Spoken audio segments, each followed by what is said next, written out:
where we are asked to be participating. Let us all participate. Our colleague from Auditor, they are also setting policies. They have mounted a store outside this studio. So they have to follow savings plan, which you can register. And they also have inclusive funeral policy. You can also register outside. So once again, welcome to this event and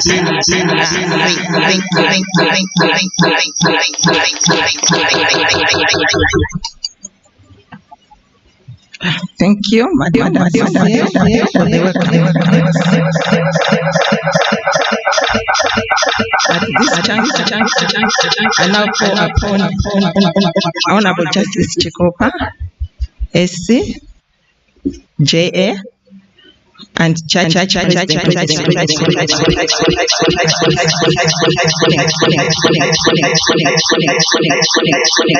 May we all stand.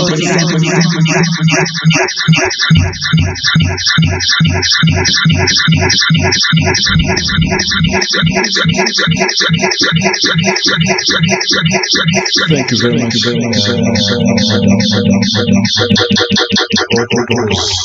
Observe.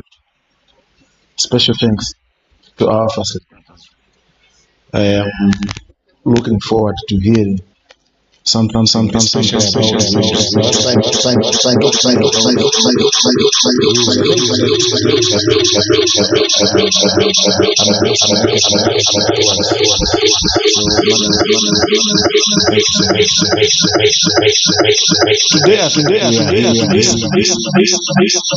Fortunately, most of us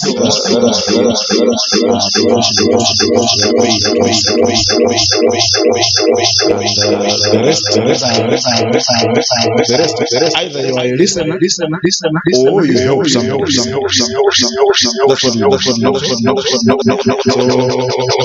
about an attentive audience, I'm sure you are guaranteed. The second issue is that I there have problem to stand and say,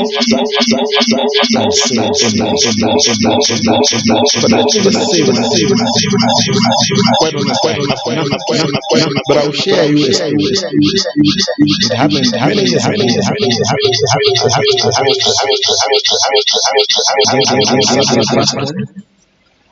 But who has had a very profound influence on the way I perceive, sometimes think.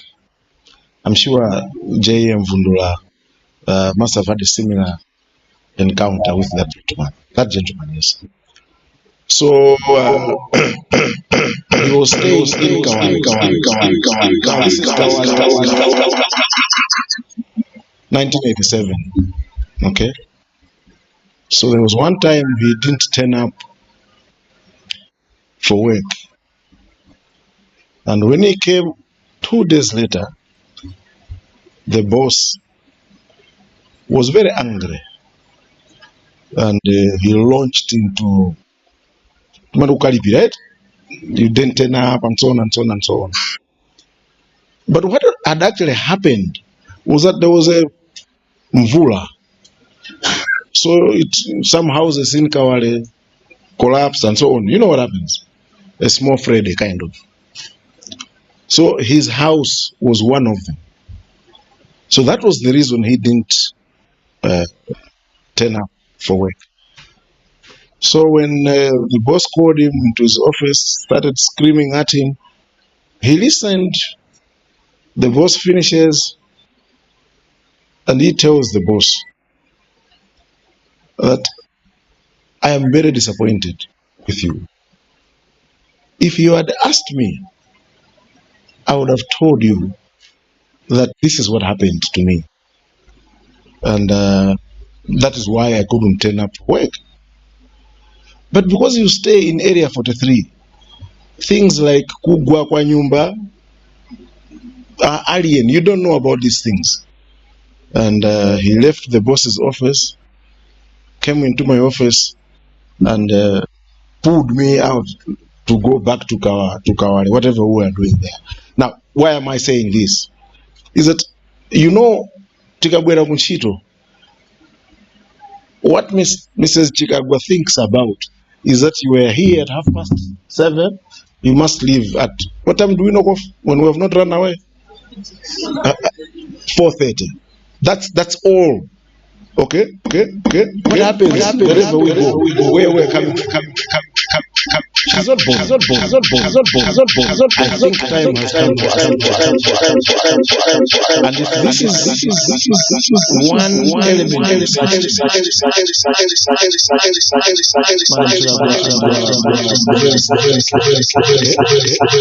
but more than that, now us,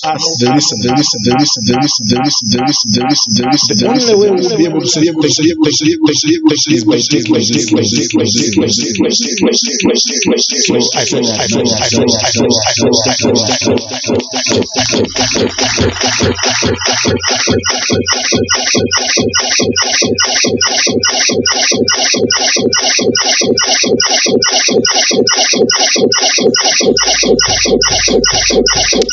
please allow me to stand on the protocols already mentioned. It is usually stated that there are two things that one can avoid, namely death and taxes. The two, at least death only happens once, at least.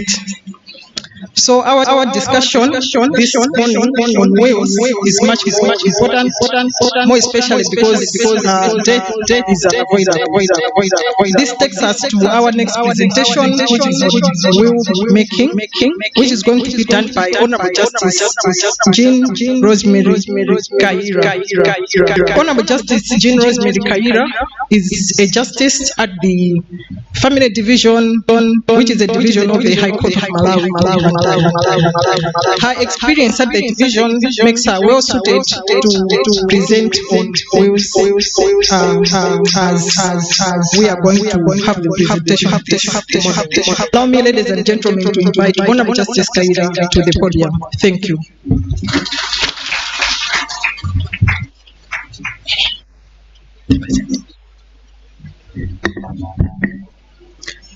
Honorable Justice of Appeal, Judge President,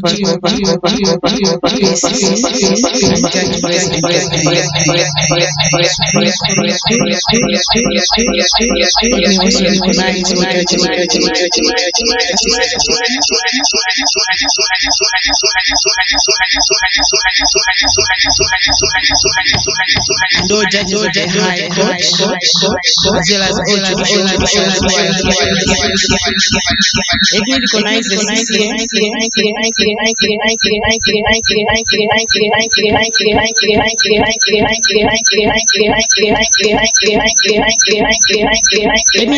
CCA, all administrators, and all members of staff here present. Good morning. I will be combining with Chichewa for a good reason.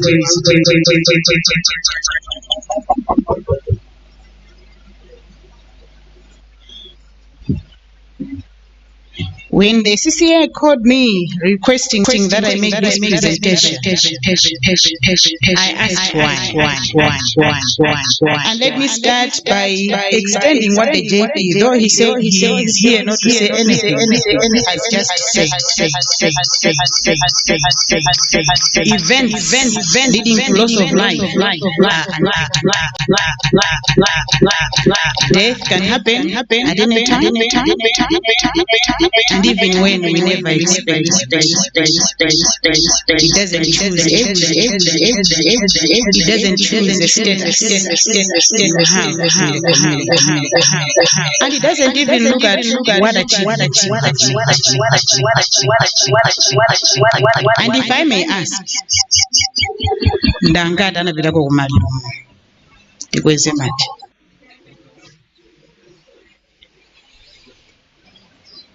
Amene tinapitako kumaliro a munthu amene sanakwane zaka 18, amene lamulo likunena zokuti ameneyo ndi mwana tiangati. Chabwino, I am sure kwinako ndiye kuti tinapita kumaliro a anthu akuluakulu eti. Needless to say, we have lost relations. parents, siblings, children. And therefore, though will-making may somehow sound as if I am a prophet of doom, it is not my intention to come and bring shivers in your mind. But I am sure that our leadership would want us to consider our lives. So we will be talking about rulemaking, and I'm sure when some of you saw this topic,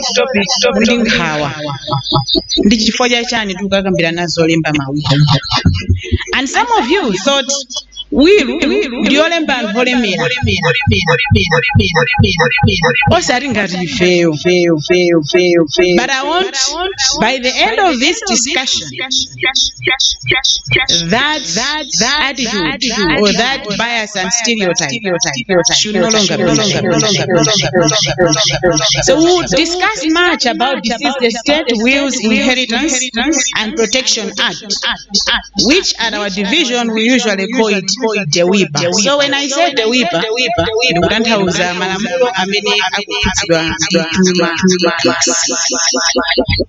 this is an act that was enacted in 2011, and basically it is talking about distributing property when we are gone. Zolinga zatu pakatundu amene tili naye muli ndi mbali kwanu, muli ndi njinga kwanu, muli ndi ngulu chimenecho tichimachitikambirana. It is not the big things that you are looking at. Even the small things matter.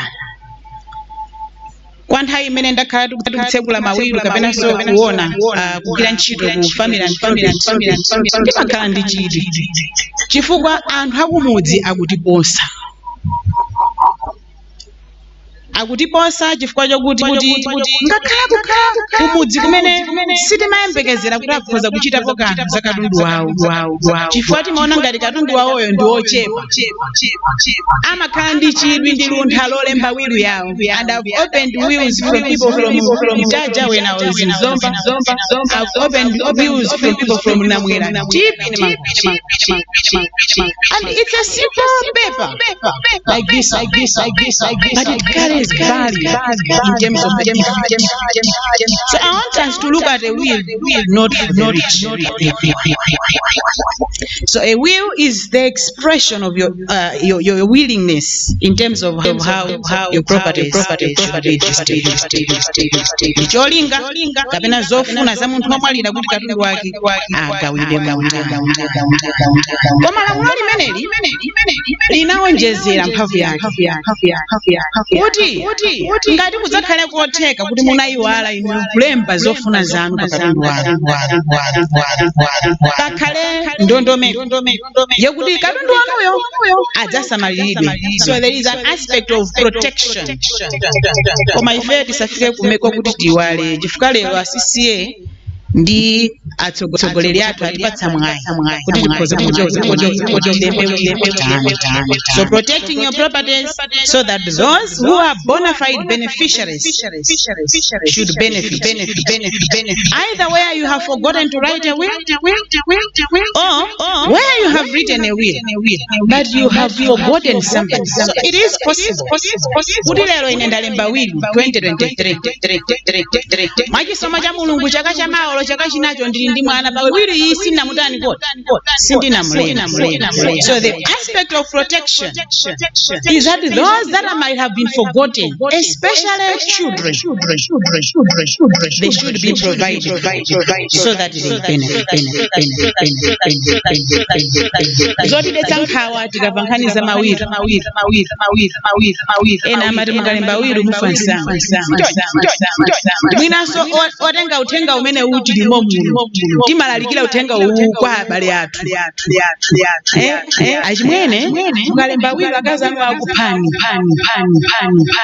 tinamva bweti kapena akakuti nzibambo walemba wiro ndikwauza akazi ake kuti mage zitati zachitika mwatsoka tsiku lina ine ndatsamira mkono mukafunsa achimwene kumene ndinasiya wiro nde amaopseza kuti wiro ijatu mukauza akazi anu kuti munalemba chidi chawo chili kuti chifukwa wiro sigwira ntchito iniyo muli ndi moyo amene wakazi anu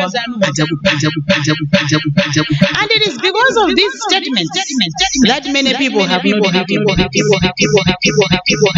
These are just two myths that I have taken, but I know there are more myths that would come. If in the audience there is anyone who would want to volunteer one extra myth before I move on, if question is any volunteer.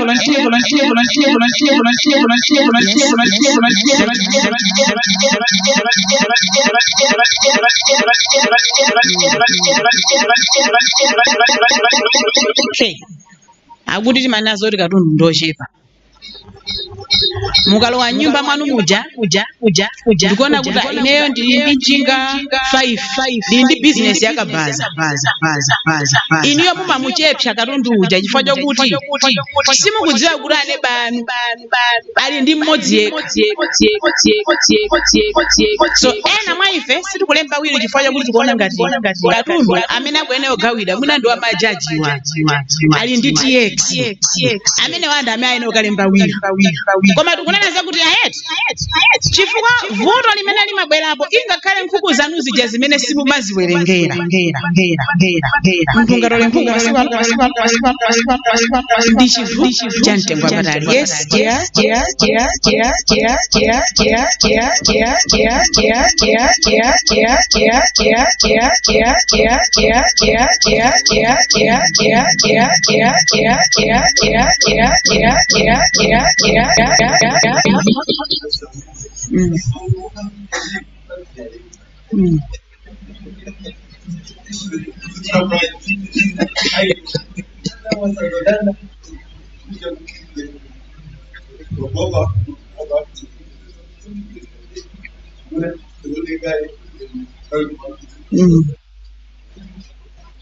akutelo kuti sofuna taone tsenga kuti ndasapo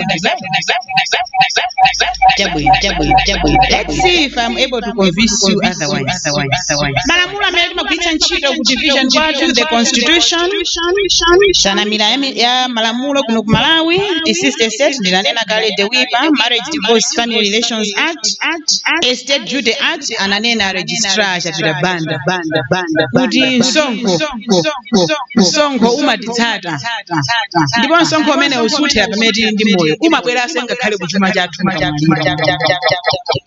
ndipo kwa ife amene timamatisha perekani kwa Kaisara cha Kaisara nde Kaisara yo tamafika kudza kubisa nthumba ingakhale uli mbokosi National Registration Act Trustees Incorporation Act mudewipa mulizotani tinafotokoza mwachidule kuti magawidwe akatundu komanso kuti katundu uyo atetezeke protection of the property and also where you have appointed somebody as your executor as we'll be discussing the will. If that particular person does not do a proper job, there is also a provision on how to prosecute them because they are offenses.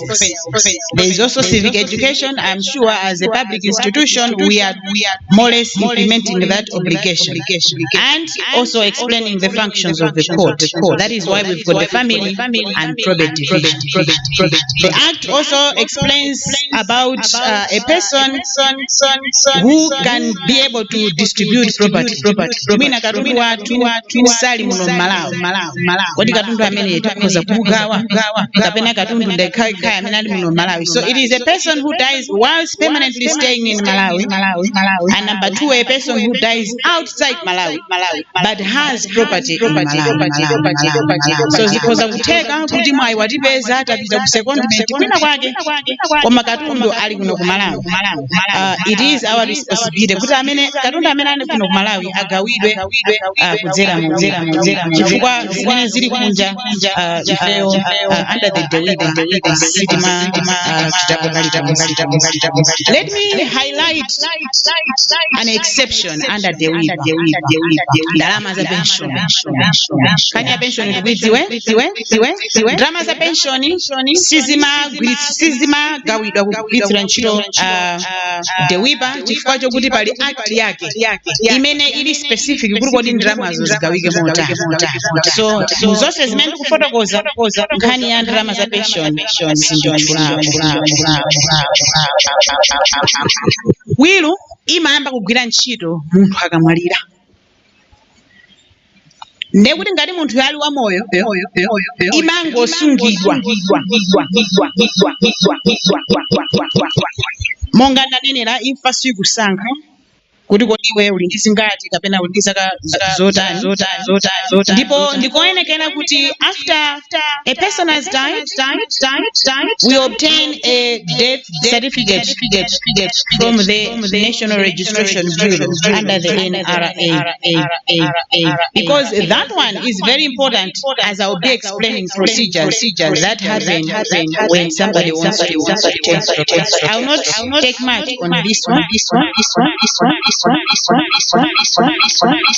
There are several cases that have explained the issue of death, and in Tawanji and another verses Chingamba and another is one of the cases. I have put the quotation, but I don't think necessary at this particular point in time. I will come back to it when explaining. Let me digress a little bit. When I would get to the man, I would go in 5. You can also distribute your properties using a settlement trust. Ngati mwina wilu imukuonazo kuti ndi chinthu chimene chikubweretsa mantha. Settlement trust is under the Trust Incorporation Act. Mumapanga this trust ndikuonetsa kuti munthu amene aziyang'anira chumacho for the benefit of yourself, for the benefit of your spouse, for the benefit of your children and even dependents whilst you are alive. And because it is a specific a legal entity, it can even outlive you. The settlement trust mukozogawaso mmene chumacho chidzayendetsedwere ino mutamwalira. The only advantage is that you are able to see whilst alive how those you have trusted to implement your wishes are discharging their duties, such that you've got an opportunity ngati sakugwira ntchito yo bwino wachotsa ndi kuyika ma trustees ena. So this one is not necessarily a will as in being effective after death, but it has got the same power and ability as a will in terms of distributing property and benefits. Tukumvana kaya? Okay. Business opportunities are like buses. There is always another one coming. Moyo tikakhalakhala mulungu atikonda tapita tikuyenekera kuti tike ndondomeko kuti amene tikuwasiya amene anali pansi pa chisamaliro chathu akhale ndi wina amene akhoza kuwasamalira mofananira nako pang'ono ndi mmene ifeyo timachitira kugwiritsa ntchito chuma chomwecho chimene tinali nacho tikanali ndi moyo. That's a quotation from Richard Branson. Will making. It is a legal document declaring what we wish, and the first question that one would ask is who can make a will? Amene akhoza kulemba will ndi ndani? Munthu amene ndi oposera zaka 18, and I'm sure here we are all above 18. Ndekuti tonse munomo criteria iyi or requirement iyi tadutsapo. Number 2, a person who is of sound mind. If we come to judicial officers, we are supposed to be fit and proper, right? I don't think there is any judicial officer here who is of unsound mind. So all judicial officers, you qualify to write a will. Going further, our members of staff who are here, cannot come to work when they are not in good condition. So all of you are qualifying. Ndino atanzi mukhoza kulemba will. So if it is a minor, anyone below 18, they can't write a will. But where we've got a minor who is heading a home. So kunachitika Hurricane Freddy, we had Freddy. And mabanja ena makolo anamwalira koma ana anapezeka zokuti achitika chisomo apulumuka. So ngati mbanja limene lolo mwana wankulu mwina ndi wa zaka 16, there is an exception kuti amene yoyo akhoza kulemba will. So anyone who is not below 14 but is heading a child family can do that. But where you've got a minor who is owning property, that minor can also be exempted to write a will.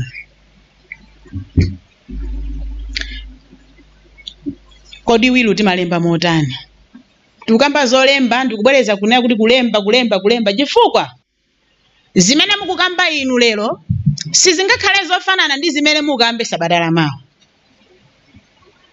Ndipo sizifanana ndi zimene munakamba miyezi 3 yapita. Ndife anthu amene timasintha chifukwa cha nyengo. Mwina tsiku limenelo mwana wa wanebi wasangalatsa wachiwiri. Maganizo mwawo akuona zakuti chuma chawo amene ngofunika atenge 60%, wankulu yatenge 40. Nanga silelo wakhoza bwino ku school ana akutsekera re. Akondwa ngati kholo. Sabadala mawa mwana yemweyo amene amamuganizazo mpatsa 60%. Wapita pa galimoto yawo. Ndi mpeni ndi wilemba. 60 uja akazikikabe. Ndendi chifukwa chake will timafuna ikhale yolemba. Chifukwa zimene mwalemba ndiye kuti mwatsimikizika mtima inuyo kuti zikhala choncho. Komanso sizisintha mwawamba. Ndipo ngati kusintha kulipo mukasinthanso polemba. Nde will sitifuna zakuti achemwali ana abwera koma achimwena nazo kuti mpando wa lady undidzatenge ndine. Nyumba yakuna miyango atenge nda amayi. Ayi. You must put it in writing. After you have written your wishes, magapo anga awawa awaiti ndikufuna dzatengeni mayi yanga chifukwa ndimakonda kwambiri. Mphasa ija ya yellow mwina ma white ndikufuna dzatenge ndachemwa. Zilembeni zimene zichi. Mukamaliza kulemba, after you have written, you need to sign. Kukhodi kuno timakonda zo sainitsana. Belo bondi munthu amasaina. Ife tikapanga ruling timasaina. Cholinga chake ndicho kuti munthu wina asadzakane pamawa kuti izizana ndilembera wina wake. So after you have written, you must sign on the will. And your signing should not be in the absence of witnesses. So let me make a demonstration. Can I have 3 people at the back standing? 3 volunteers. 2. Can I have a 3rd one? Will also. Yes. One of you can sit. Thank you. So, tipeleke chitsanzo. Maloya akulemba will. Mudidu akulemba. Koma chili chitsanzo. Walemba will kufotokoza. Ndele katundu wake adwekile kwa akasilaku kwa anake. Kwa mali yake, kwa zichimweni yake, kwa zichimweni yake. Akalemba akamaliza. Akoza kulemba aliyeka mchipinda kwake. Akufunika kuti asaine. Asasaine ali kuchipinda komwepo. Ali ndi mboni zake ziwiri. Your name? Justin. And your name? Emmanuel. Akufuna Justin ndi Emmanuel asaine ngati mboni zake. Chifukwa amene wawanda amene ali anzake apo ndapa mpondepo. Si choncho?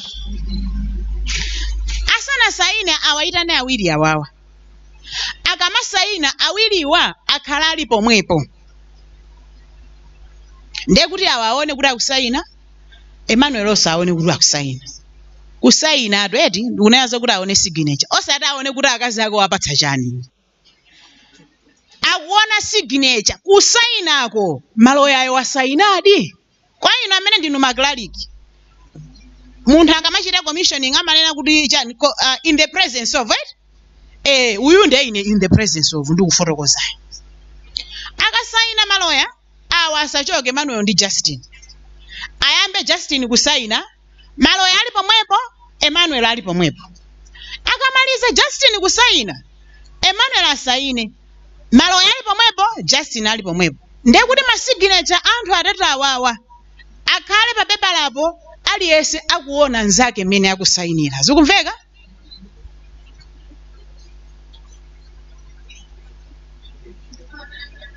Akasaina ngati akusainira limodzi nthawi imodzi akuonana sipadzapezeka kuti pali wilu imene maloya kunena kuti ine ndinasaina lero pa 15 December pamene Justin akuti ine ndinachita umboni pa 17 December upite kwa Manuel akuti ine umboni wanga ndinachita pa 10 December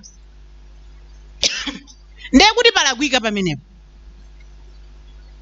Ndiye kuti anthuwa samasaina together in the presence of each other. Aliyense adasaina mu nthawi yake. Ndipo cholakwika nchakuti Manuel akunaza kuti adasaina amaloya asadataniko asadalembe. Ndiye kuti ndi wili ya valid imene. Ndiye kuti mwachidule tonse tasonkhana kale apa. Ingotenga ane bawu kundukuwa inu mukhale mboni zanga ndulemba wili yanga apa tisainirane aliyense ali pomwepo in the presence of each other. Ndameneyo. Thank you. You can sit.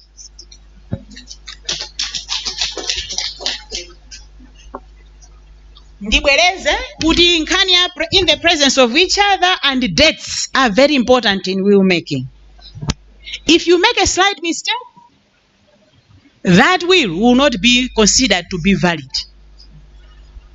In Zomba, we had a serious problem with a will of a very prominent members of the MDF who had a lot of properties. He made his will very clear, loud and clear. And the way he distributed the properties was somehow questionable because a huge chunk of the properties were given to his eldest sister. In the will, there was no mention of his wife, there was no mention of his firstborn daughter. There was only mention of 2 sons. And most of the real estates were distributed to this sister, close to 65%. When they presented the will, I examined these small things. Number 1, the date. Number 2, where? Because in other instances, they also say, is it masainila kwa chikanda, kunyumba kwatu. Or lot nali office, ku high court, ku new building. Nankasipa na palima building awi. Chamber 5. Dawi yakuti. If you would want to be as particular as possible. So in this particular will, the witness signed 2 days before the owner, the deceased, had signed. That was the first anomaly. The second anomaly is that they had distributed properties that he had sold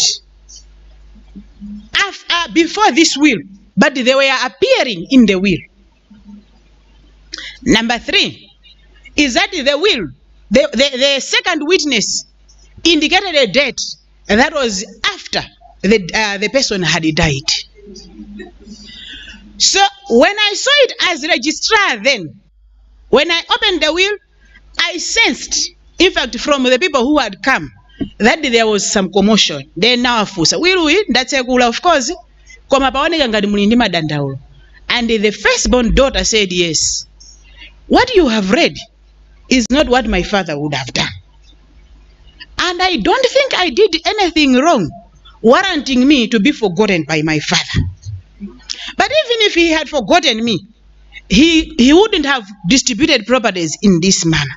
But one thing I am clear of, when my father was sick, towards the very end of his life, his eldest sister kept on coming at the hospital.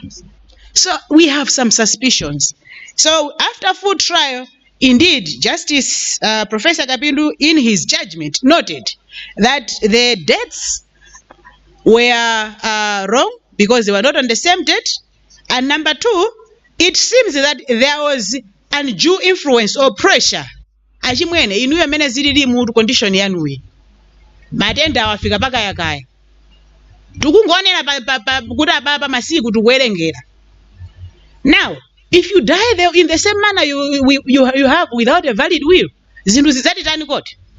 Zidzativuta. And the reason is because currently this DEWIPA that I am mentioning is prioritizing two things. Your family, that is your spouse and children, and dependents. And usually dependents do not extend to siblings unless the properties have satisfied the needs of immediate family. Now, because these people knew, the sister knew, anaonetsa chikondi nthawi yokomalizira kuti adye nawo memo osasonga. Ndikufotokoza nkhani ya in the presence of each other. Yukonera nkhani yophweka koma wiru yanu inuyo ifeya ku family and property sitidzayilemekeza ngati izizi simupanga. Chifukwa sidzakhala valid will. Ndekuti ndi chimodzimodzi kuva uthenga uko mosautani kodi osauchita. So my lawyer, Justin Emmanuel, if there is that agreement of signing, it must be in the presence of each other. I know my lawyer amatipusitsa amabwera commissioning ija wapanga lero wasaina lero deponent amene akupanga commission apanga wiki yamawa zimachitika zimezi. Kwafusa kuti aloya wawo mukwadziwa ali ine sindiuzidziwa izi deponent itu akudabwa. Aloya also kwafusa ali ineso munthu usundu kumudziwa anangondibwetsa mapepa. But the law is saying in the presence of each other. Ndatengapo nthawi because this is where most people make mistakes. Tipemphe pano. Ngati katundu wemuka agawira akazi anu, amuna anu, ana anu, amayi anu, abambo anu, achimwene anu, musawapange kuti akhale mboni mu will yanu. So any beneficiary under a will must not be a witness. Unless in very exceptional maganizo anu akoza kusinda. Napereka chitsanzo cha Nebi, mwana lero wakhala number 1, kapena mwana amusankhira ku university. The father is so proud, so happy. Mwina so kufuna kumukutulira 100% yonse mwanayo. Koma tsiku limene mwana amene yuyu wabera galimoto ndi ukayiphwanyitsa 100% uja afika pa 10. In the event you've changed your mind, lero akazanga ndikuyitsa aphika sima yosapya. Ine sindingabwere kuntchito ntatipula iwo ankundiphikira sima yosapya. Malo mwa 30% ndifuna ndapatse half 15. Mukhoza kusintha wiru yanu. Of course zifukwa zake sakhale zimene sima pena singapye mkumene. Akazi anu nda mayikayira amagwira ntchito atopa adzakuphikirani sima nde mwalange chifukwa chakuti sima sinapye. Aya zibamba musateno. You can change your mind.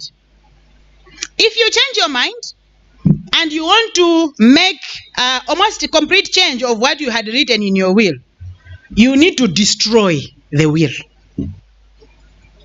Asisiye pamudzima kuti ndi shredded kabati libe. So when you are home and you want to change your will completely, you can destroy it by tearing it apart. Muguladula mapisi muika mubini kapena mukaocha. Then you write it all over again. Or if you just want to make a small change, which is alteration, you can do that. So making a subsequent will, make sure you destroy the first one. Ngati munayiwala ife tazindikira zokuti ku family and property kwabwera mawilo awiri imene yalembedwa mwatsopano ngati recently. The most recent is the one that we are going to use, unless we see kuti mwina mapatsi aumo ndi umu tikawaphatikiza ukambasa chinthu chimodzi chuma chomwecho, fine and good. But where we see that there are variations and you've made revocation, we will say that those things that you have that are not appearing in the first will should be implemented as stated in the second will. So it's possible will yanu yoyambayo munali musana gule nyumba yanu yakumbayani magula mugulemba specifically for that house and cars and motorcycles. We will combine the two to the extent of the variation. But if you want to revoke it completely, then you need to destroy it and have a completely new set. You want to change some words in the will. You can do that by deleting, but as you are deleting, make sure you do what we are talking about in the presence of each other. So you need to sign, and as you are signing, make sure that there is a witness to that.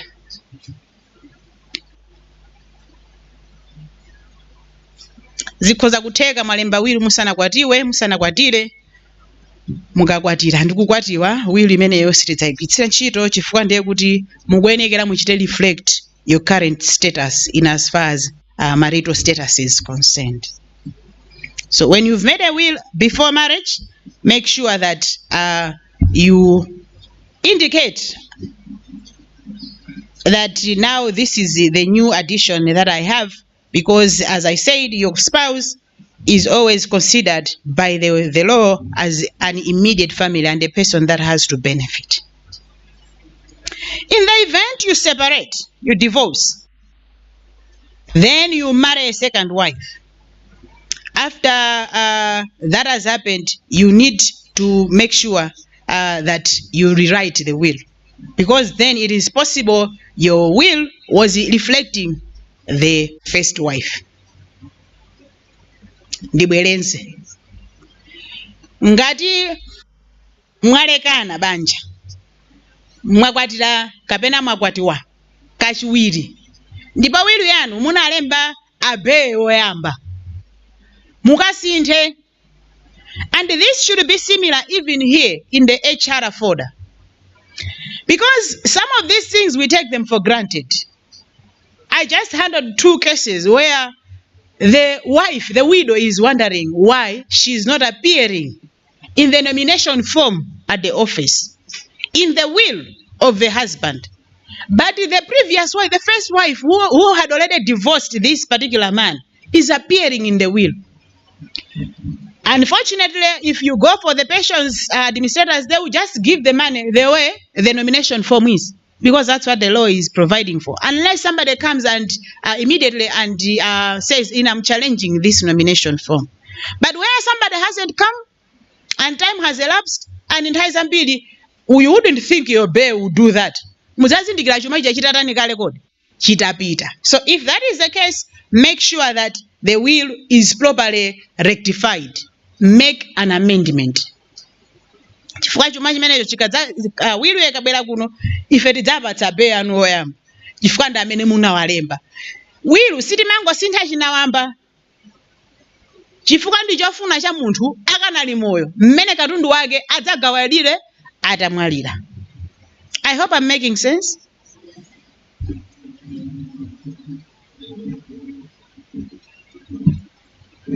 Kwa amene akufuna zakuti ayi abeya nga oyamba ngakhale takhaza utasiyana wilu isadzapezeke zokuti mukunena zokuti akomatu pali marriage apa ndiye kuti wilu isili valid, you can even put that as an exception kuti ineyo katasiyana ka sitinasiyane koma wilu iyi ndapatsa abeya nga musadzawamane katundu. Alemba wilu amaloya amaliza akayisiye kuti I will be finishing shortly.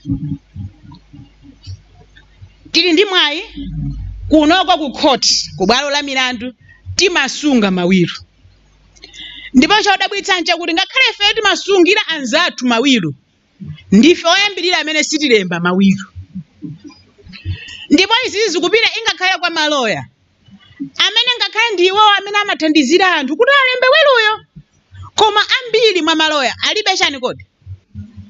Ndife zikwangwani chabe tuwalozera anthu kumoyo osatha ifeyo osadzipatsa chipulumutsocho. Ndiye kuti kuchita mwanzeru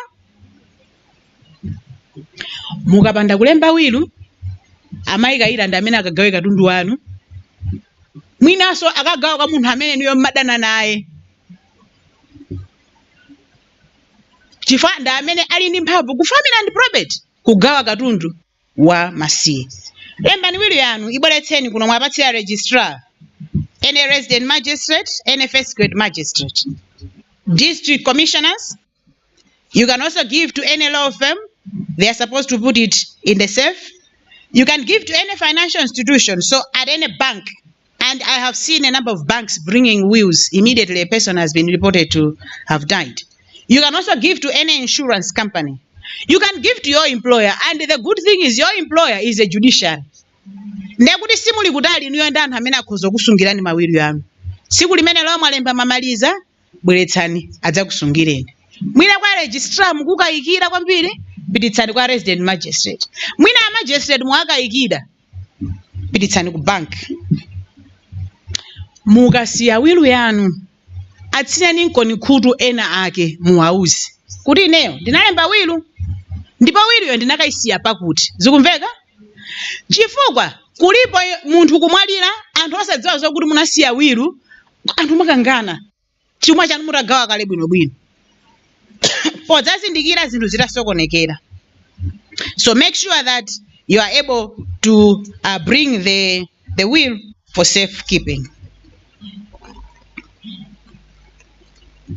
Tikatsegula wilu tikapanga zonse tikagawa katundu timaisunga ku family and probate, and I am sure registrar Chapita Banda would attest to this. Content ya will. Dzina lanu. Identify yourself. Ndi ndani amene akupanga wilu. Place and date. Mukulembera kuti. Muli kwa Chikanda. Muli kunoko ku court, Ushishiri new building. Address. Description of property. Chonde. Fotokozani bwino property imene mukukamba. Anthu amene ali ndi minda ungomva zorai munda woyamba mgwere wachiwiri ayi. Zikhoza kutheka chaka chinocho unali mgwere woyamba. Koma mwina ena akakuonjezerani boundary yanu umene udzakhala mgwere wachiwiri. Ufotokozeni mgwerewo pali chani. Ena malemba pamene pali mtengo wa mango. Munda umene upite kwa mwana wanga woyamba. Pamene pali mtengo wa kachere, munda umene upite kwa mwana wanga wachiwiri. It makes life easy. Because then people will know with precision ababa ata ukamba zakapu imene amamwera tii deide ya white. Ababa ukamba zatai amene amakonda kumuvala akumapita ku Madina. We had a very contentious hearing where somebody came and said, achimwene sangapereke sapato izizi kwa uyuyu. Sapato izizi timabwerekana ndi ineyo. There is no way. And in your code sukuti musintharu izizi. Sapato izizi sanga mpate nchimwene wanga uyu. Izizi zikuene yokhaza ine. But the will is clear. Sapato za brown zimene zili ndi label iyi zipite kwa wakuti. So do not underestimate. Your brothers and your sisters are very close to you. And death has a very deep emotional touch to people. If we don't write wills, akabweretsa kuno gawani sapatozi ife tingogawa monga mama size ndi mmene tikuonera. Koma mwina sapato imene ikanamupangitsa wina wake kulira kwake kuchepere tikanampatsa ameneyo. We don't want to make those mistakes. Mukalephera kulemba wilu ndekuti tidzanazo kuti you've left your properties intestate, and that property is going to be shared by the court under sections 17 and 18. Ndinanena kale kuti amene timakhala organizira ndi spouse, children and dependents. Anything beyond that imakhala besera chabe, but not necessarily our focus. So you've got parents, you've got siblings, make sure you provide for them in your will.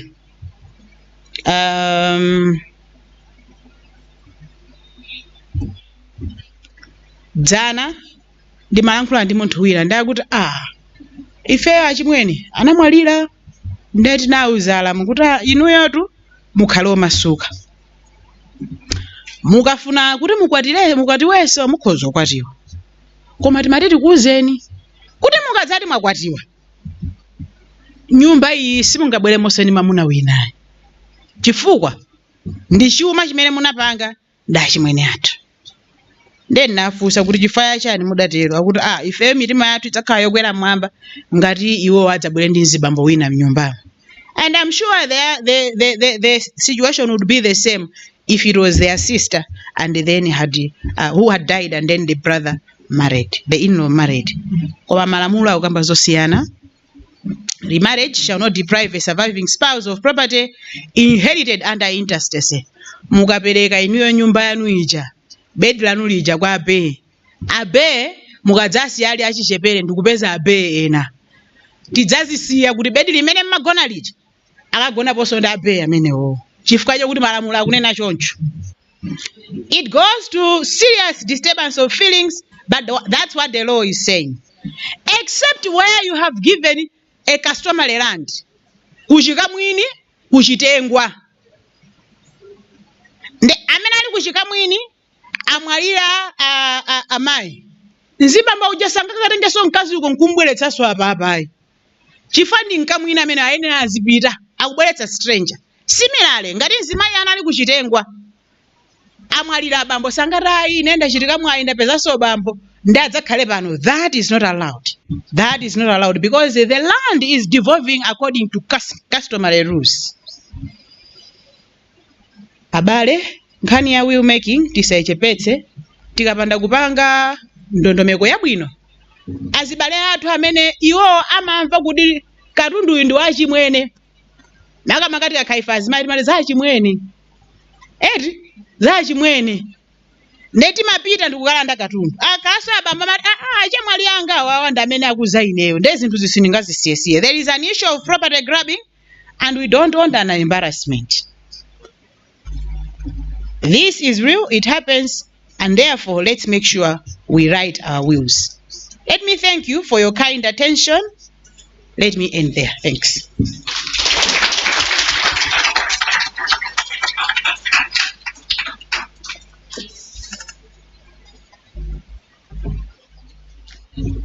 Thank you so much, Justice Kaira. May we give her a second round of applause.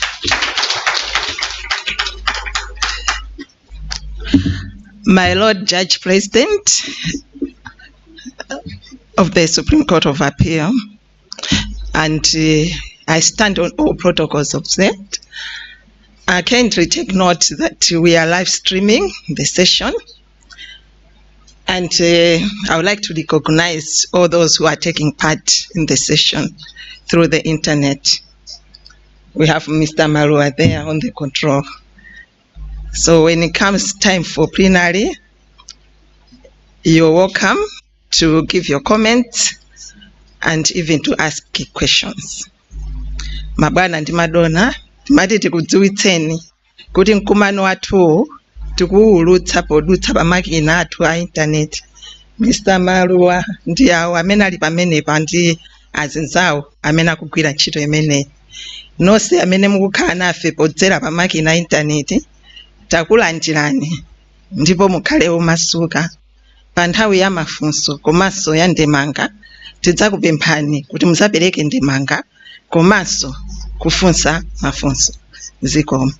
Now I hand over to Mr. Pikan. Thank you.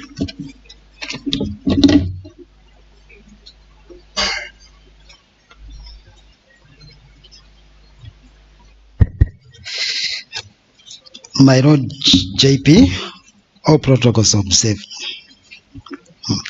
Kawiri zimakhala zovuta kuti walankhulayo ndi mchemwali wako ndi akunena kuti ukapange introduce wina ndezakhala ngati kuti mkholamo tibweresamonso ena. Tikangana Malawi muno bero lino nkhani yavuta my lord. Aliyense akunena kuti kwabwera mtsikana wina akesa kumutcha kuti Diva 44. Kama mumva kuti Diva aliyense angodandaula Diva 44 ndiye kuti awanali ndi mabranch maerios ndi zina zoteza akutseka mabranch. Sikuti zachisomo koma kuti Diva wa 44 wavuta pa town. That is to say ndalama ilipo nthumba koma because of the 44% devaluation aliyense akudandaula kumowa siya kugula kuti even ena they are contemplating kuti kuchali chiso tisiya kupereka ndiye kuti kuchali chika kuti ndi 10% cha 10 koma bale Diva 44 wavuta. Now ndiyambira pomwe anasira chemwe langa akuti business opportunities are like buses. they come and they go. The next facilitator is Mr. Wycliffe Magakala. He's the sales manager for Old Mutual. Nyamata oyo mwamona wongo kabwino bwino. I know for sure masiwa ndikamamva kuti sales manager timaganiza kuti munthu chikhayi chindala ndevu zake chani koma a very simple man. Simple as he is, he has been doing this job tasks since 2016. Nje tilipo enafe timakhala ku mizikiti kumachalichi kuti he's there for free.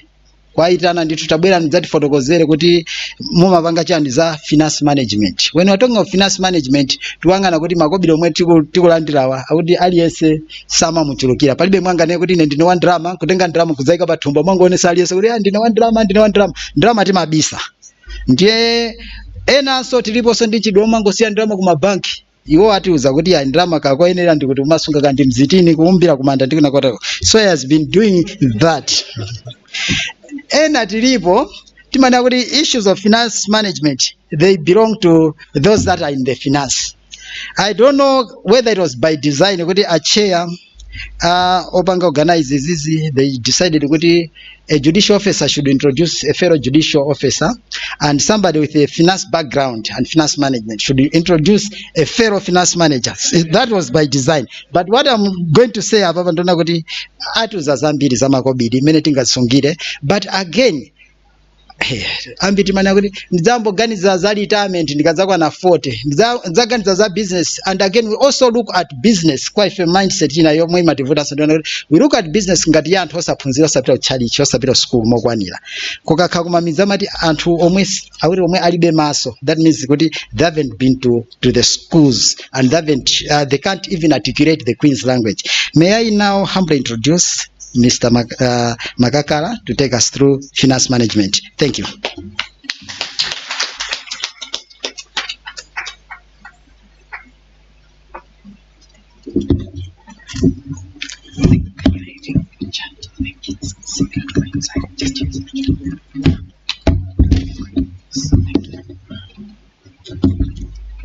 Should I say good morning? Yes. All right, it's still morning. Thank you. All protocols observed. I think I saw another mic. Let me use this one because me, I'm nomadic. I usually move around. So just standing here, I think I will have problems. But all the same, my name is Wycliffe, just as Mr. Pekan has put it. And we are so happy to be here. All protocols, we appreciate your presence, and all the leadership, we appreciate your presence, and everyone, ladies and gentlemen, we are also happy to have you in this session. So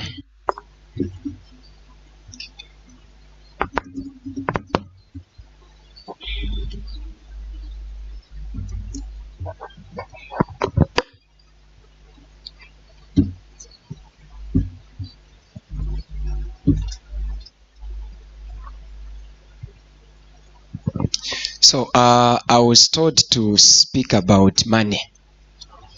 Why? Because everyone here loves money.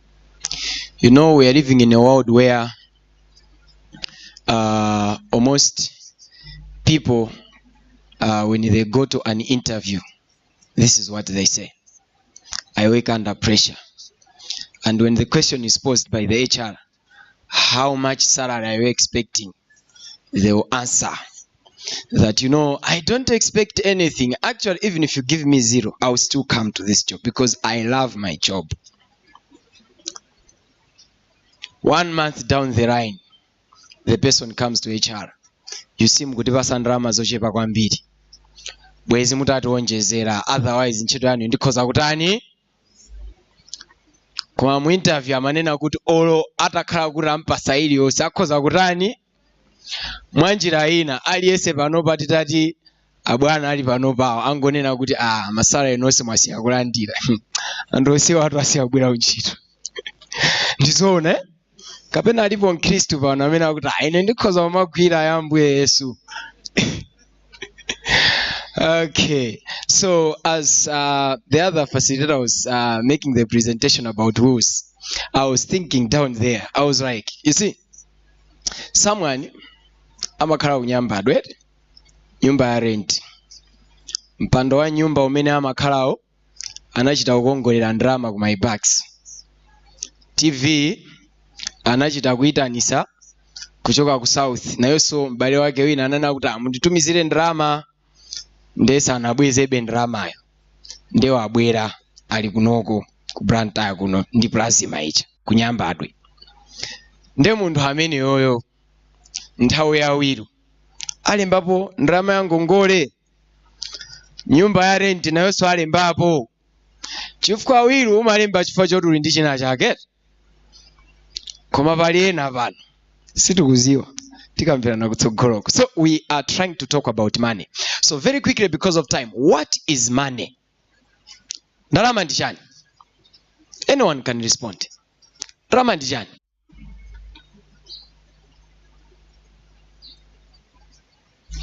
Anyone? Yes, sir.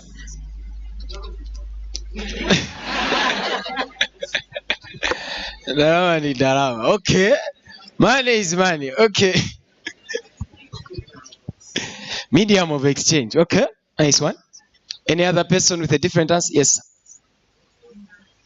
Zintu zomwe uli nazo can also be money. Anyway, all answers are true, but today I'm going to give you other 3 definitions of money. Number 1, money means respect. If you don't have money, you are as stupid, you are as stupid or foolish as anyone else. I'm telling you the truth. Even if you are a firstborn and the lastborn has money, you are as useless with your firstborn as the title holds. But the lastborn is the very important person in the family. Because a meeting in the family can hold without you. That's the truth. That's how serious money is. Money means respect. Number 2, money means peace of mind. I'm telling you the truth. And hakukanika kubwera unchiro. Aichara alipo kodi bana. Ali kuti? Palibe? Sana fige? Aichara ndamwi. Zikupo kwambira aichara. Pepani ito aichara.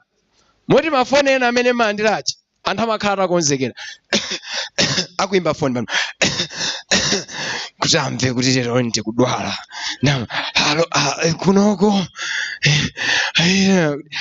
Basalani musabwere nkani kwavuta kunyumba kucha.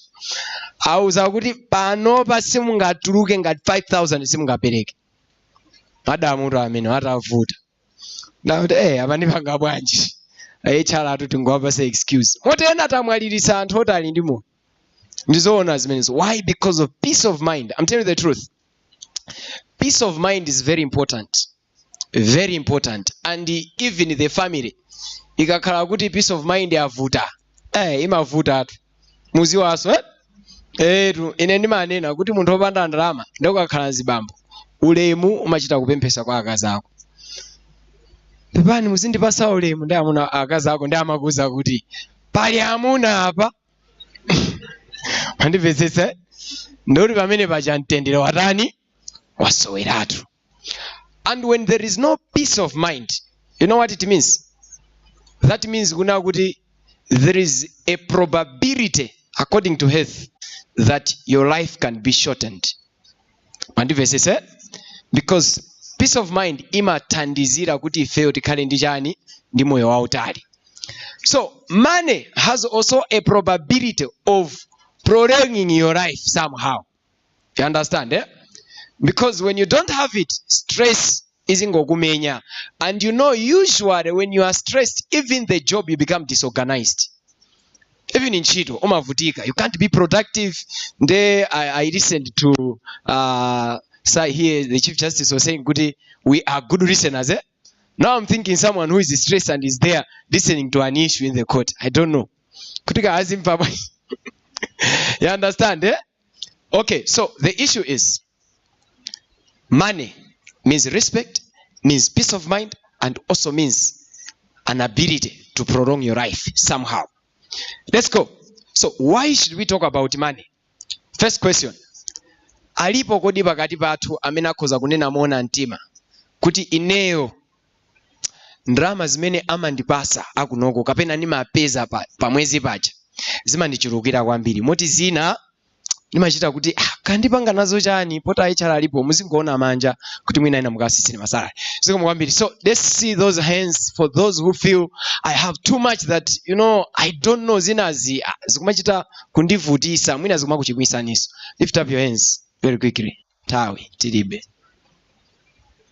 palibe usati mukunama nonsenu ndrama zikucheperani sikuti ndikupempherani kuti akuchulukiseni. Anyway, number 2 question is kodi pakati pathu alipo amene akhoza kunena kuti ineyo mavuto samandipeza yayo. Actually I just hear to people kuti they have faced some problems zamalirozi ndimangomva motive ni mafizi anawa ndimangomva tu kwanthu kuti amalipira mafizi fine nanga mangopita mwaulere. Anyone just lift up your hands very quickly. You don't have any problem, anything, no problems. Motive evaluation yachitika yangochikira kwa anthu ena ino yakulambalalani yangokudusani. Anyone just lift up your hands very quickly because of time. Tilibe? So nonsenu mwini mavuto mwachenera. All right. So why should we talk about money? Because of 2 reasons. Number 1, the first reason is money is never enough. That's the truth. You understand? At any level, no matter how you can grow, because what I was expecting now is that the Chief Justice will lift up his hand. Now you can see even him is not lifting his hands. That means he has own his issues as well. You understand? Because many times we fail to develop kapena to manage ndrama zatu. Timaganiza kuti wina wake amene ali pamwamba pathu amene uchi akuchita bwino kwambiri. You understand? Akuchita bwino kwambiri. Awanda finance manager ndekuti zawo zili pauchani ayi. Number 2, mavuto aliyesa ali nawo, because life, this is the mystery of it in as far as money is concerned. At any level ukangopanga accumulate drama ichi, what happens is umanena kuti ndikazangofika 10 million salary ndizapanga zinthu zoopsa. Imangofika 1 month down the line like akanangotonjeza 2 million chifukwa 10 million kutani ikuchepa. Akuonjeza 2 million 3 months down the line you be like kuma 12 icha ikutani. That's how life is, because at any level life will demand you accordingly. Omapeza umakhala kumbayani bwino bwino anofasini kakaiso mbani lukeni kanzika khala no kunamiwawa nyamba adwe kunanga status ya rani. That's what it is with life. So that's why we need to talk about finance management. It is very important, because kuli anthu amene akupasidwa maulemu osati amunomwe amunomo ndabwino bwino, koma kuli anthu amene akupasidwa maulemu koma after akapanga retire ansala mkwizi wandino tipitirize nthawi. Let me proceed because of time. So I want to speak on 5 secrets of money management very quickly because of time. 5 secrets of money management. Number 1, building a savings culture. I'll be very quick. Number 1, building a savings culture. Number 2, budgeting. Number 3, debt management. Number 4, financial planning, which will be combined by retirement planning. And lastly, investments. How do you invest your money? We are together, right? Thank you so much. So I will start with financial planning, because this is very crucial to everything that is there. Very quickly, may I have volunteers? 3, if possible. I'll need 2 ladies and 1 gentleman. Very quickly. Thank you, sir. You may stand here. Just 2 ladies, if possible. Oh, ladies are worried. Okay, we can have gentlemen still, no problem. Okay, thank you so much. Thank you so much. Thank you. Tikamaliza presentation, tikamapita panja mundisatira. I have something for these people who have stand here. Yeah, thank you so much. Okay, that's a good one. So I want to make an illustration very fast because of time. Is it possible that we get abobo pangono, because I just want this space pangono.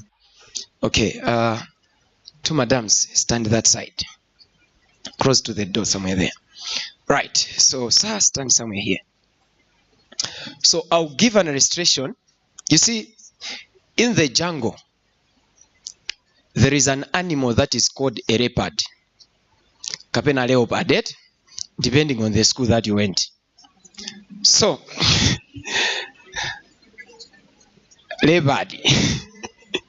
So, a leopard is believed that every morning will wake up and it will have to go somewhere on top of a tree or an anthill.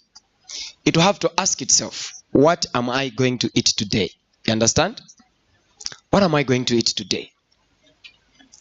Then when it asks itself, it will have to see around whilst on top of a tree or an anthill. So around, so this will be our kambuku for today, our leopard. Yeah. So looking around, it will be looking around and be like, then it will see antelopes for today only. These are antelopes for today. So it will see antelopes. So whilst it sees the antelopes, it will ask itself still, there are 2 antelopes. I cannot eat 2 antelopes. I need only 1. So after it sees 2,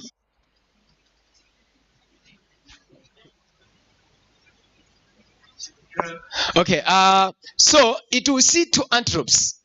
Then it has decided that I think I need this. I don't know what it has chosen though. Madam, you stand in front. Anna, I want her to stand in front. Yeah, thank you. That's a good one. Aha, that's a good one. Thank you so much. So it has made a decision that I need 1 antelope, and of the 2, it has made a decision. So what I want you to do, you take a step, you move, and you just tap that antelope that you would want to eat for today. Just make that one quickly. Take an action. Take an action. Take an action. Let's put our hands together for them. Thank you so much. You may have a seat. Thank you. You may have a seat. Thank you. All right. You have seen what has happened, right? The other antelope was standing in front. It had to pass. Why? Because it was not what was needed at that time. You understand? So, number 1 in financial planning is to have a vision. What is it that I want to do? What is it that I want to achieve? In 3 phases. Number 1, short term, which is within 1 year and below. Then number 2, a mid-term, which is between 5 years to 1 year. Then the last part, which is a very big problem, is the long term, which is 10 years over. Because when you tell people, not who are here, maybe they're outside, this is what they will say: how am I sure I'll be alive in 10 years? Because that's the response. It is for this reason that even pension kumalawi kuvuta. You ask people like, pension is just because people, they don't want to think in the long term. They live to eat. But God is very good. He will keep you alive so that you face your stupidity. I'm telling you the truth. Mulungu rama kusunga mpaka retirement ngo kufika kumene kuja ndewe yambe kuphupano ndeti makumana museo itigaire na chimwene ziko mokwambiri. So financial planning, very important. So you have a vision first. Then after you have a vision, number 2, need analysis, which is also a problem to many people. They will have a vision, ndufuna ati nimange nyumba, ndigule gari moto, ndeka ndufuna sondeki, ndeka ndufuna ndipite ku John, ndufuna ndipite so ku Dubai, ndufuna so many things. do a need analysis. Okay, of all these things that I have listed here, what is my need as at this time? Because not everything is a need at this time. You understand, eh? Some of us, we don't need a car. Because they are useless. Maybe they are also the things that are adding so many problems to your problems that you have. I'm just being realistic here. Because these are some things that people complain. Aya mavuto ali ku Malawi pamene some problems ni maenje oto wakumbaweka. Sorry, but it is the reality. Ndipo mukakwiya ndisangalaso kwambiri, because that's what I want. I want you to be angry, and when you are angry, you make tough decisions and you change. So, need analysis. What is it that I want on these that feels like?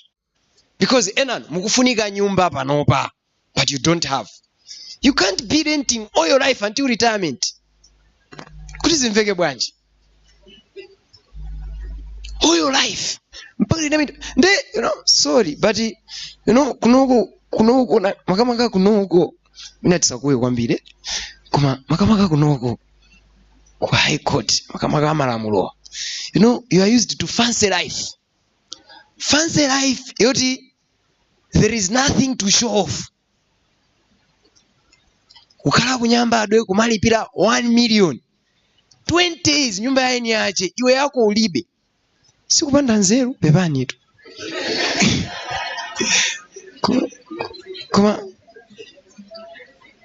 Kuma sikupanda nzeru. Judge me. Mesa kunonkoma judge me. Those are mistakes, eh? Now kumapezeka muntu wakala nyumba yaeni yache mpaka retirement. I'm telling you the truth. Ndrama ya pension siyo mangira nyumba. Okukalowa ku retirement ngongoleso suna malize kulipira zaeni ache. Nde nanji ka pension ko katuluka ngati kuti kakuoneka ko ngati mwanzeru ko choncho. Young wife wabweraso pompo. MG5. Ndekule ena, you are very good people because you practice child spacing yabwino. Mwana wina kukalonga, mwana wina kuchikwawa, mwana wina kumulanje. Child spacing yabwino. People who understood the healthy things properly. Child spacing. Hey. Bukalo retirement. Haine bobo ungozi wakunena kuti pamene bobo you are killing yourself. It is for this reason that statistics in Malawi are showing that 95% of people, when they retire to Malawi, they don't survive over and above 5 years after retirement. Why? Because they go there not prepared. What is the best time to prepare for retirement? Is when you first start your job. Ukangoyamba nchito, you must understand that one day I will retire and let me begin to build myself. Because wealth accumulation in this life, it is supposed to be when you start your job until at least latest 50, 55 or 60. Actually, do you know Kuti Pensions Act? It in the provision you can work with one institution for 20 years and do a retirement. Do you know that one? But people will choose to work until they retire and they will go back to the HR and say, sorry, I think I forgot my date of birth. And they will backdate it. You see, I was in Monanje last week teaching the same things. Someone was saying, Kuti actually kunoko panopa antu ena akumakhala ni idea awiri aina rabi. I don't know how is that possible. Koma akumakhala ni idea awiri. Ina backdated. Ndeya kuechara imakhala iti imeneyo. Yariruyo imakhala yobisa. So it's like my official age is and my real age is. You understand, eh? Yeah. Why? Because they want kuti mwina akaleko nthawi ya jani ya Itali. Sorry, but this is the truth. Kunena kuti if you don't plan your retirement, poverty will help you to plan. And this is it. Because poverty is very generous. It helps anyone. Very generous. Poverty, oh, very generous. It helps everyone. who doesn't want to plan the retirement. So let's go back, guys. Let's go back. I'll come back to retirement at a certain point. But now, let's go back. So we're saying, you do a need analysis. What do I need now? What do I need after 5 years? What do I need after 10 years? So whatever you are doing, this is the mistake that many people do. Akufuna kupita kulilongwe, nde akuyamba ulendo leroli. Nde akulowera chauku, ali Mpemba. Kenako awo ali Patabwa. Akusesereke, nde atafika pa amati pachani apa? Pa Jeratu, yes. Pa Jeratu, he's like, kodi ne mmene ndayambira sindikufika pazalewa abwanji. You understand, eh? He's asking ali pachani? Pa Jeratu. Kodi ne sindikufika pazalewa abwanji. Chifukwa ndayamba ndikale kutani? Kuyenda. This is what people do. So when you plan my 10 years or my 20 years to come, whatever I'm doing in a short term should be adding value to the mid-term goals that I've set. And whatever I'm doing in that mid-term should be adding value to the longest term. I must drive pangono, but I'm going to the longest. I think we are together, right? Thank you. So now, when now you are certain that this is what I need, for example, nifuna nyumba as an example, right? For today, I need a house. So I need a house. I have made a decision in 5 years or in 10 years I need to build a house. Then I will have to ask myself now, when am I starting to do this, right? Because you need to ask yourself an action, when is it coming up? So ndikuyamba lero kuseva ndalama mwachisanzo 50,000 as an example, eh? Ndizi saver. So if I decide that one, kuti ndizi saver, the next thing is an action. We saw the Gambuku, right? The leopard has to take an action now. Because many people, we are good at talking, action imativuta. Very quickly now, in 5 seconds, no, 30 seconds, take your time. Think of things that you planned to do in the last 5 years. Just very quickly. Very quickly. 30 seconds. Think of what you had thought to achieve the past 5 years by now. By now. Mashipe, is that? Okay, good. So now, do assessment. Mwapanga achieve zingati panopa leroli. Mwapanga zinga? Musalire? Osalira. Osalira. Zabwino bwino. Koma nkani ndione nakuti, some of you, I know you are feeling sorry for yourself. Kuti, koma zona. You understand? Like zona. Because this is what we are good at. We talk things. Hey, ndikaza nanji. Kudu kunoma kama manyo bonuses hizo. You don't have? Ah, okay. But nice here. Yeah, time in here. I'll not talk about it. Sorry. So, okay. Whatever. Koma matripi ama kalago oti muntu wachoka mwina andira allowance. Ama kalago? Okay. Tiambe ameno. Bora ameno at least aliko. So, I'm assuming you have a session yotu ukagwira ntchito mwachisanzo in Nsanje as an example, right? I work in Nsanje. So, ndapanga calculation anga kuti kangati mwina 300,000 etani iteka kuchoka kuti kumene koko. So know what someone will do? Will plan. Kuti kangobwera 300 ija ndipanga chakuti ndi chakuti. Kena kwa mapita kunsanje kuja. Ndakapita. You know paja nthawi zina you don't go alone. Umapita ndi anzako chanchani. Ndawapita umene kuja basa anzako ali magayi.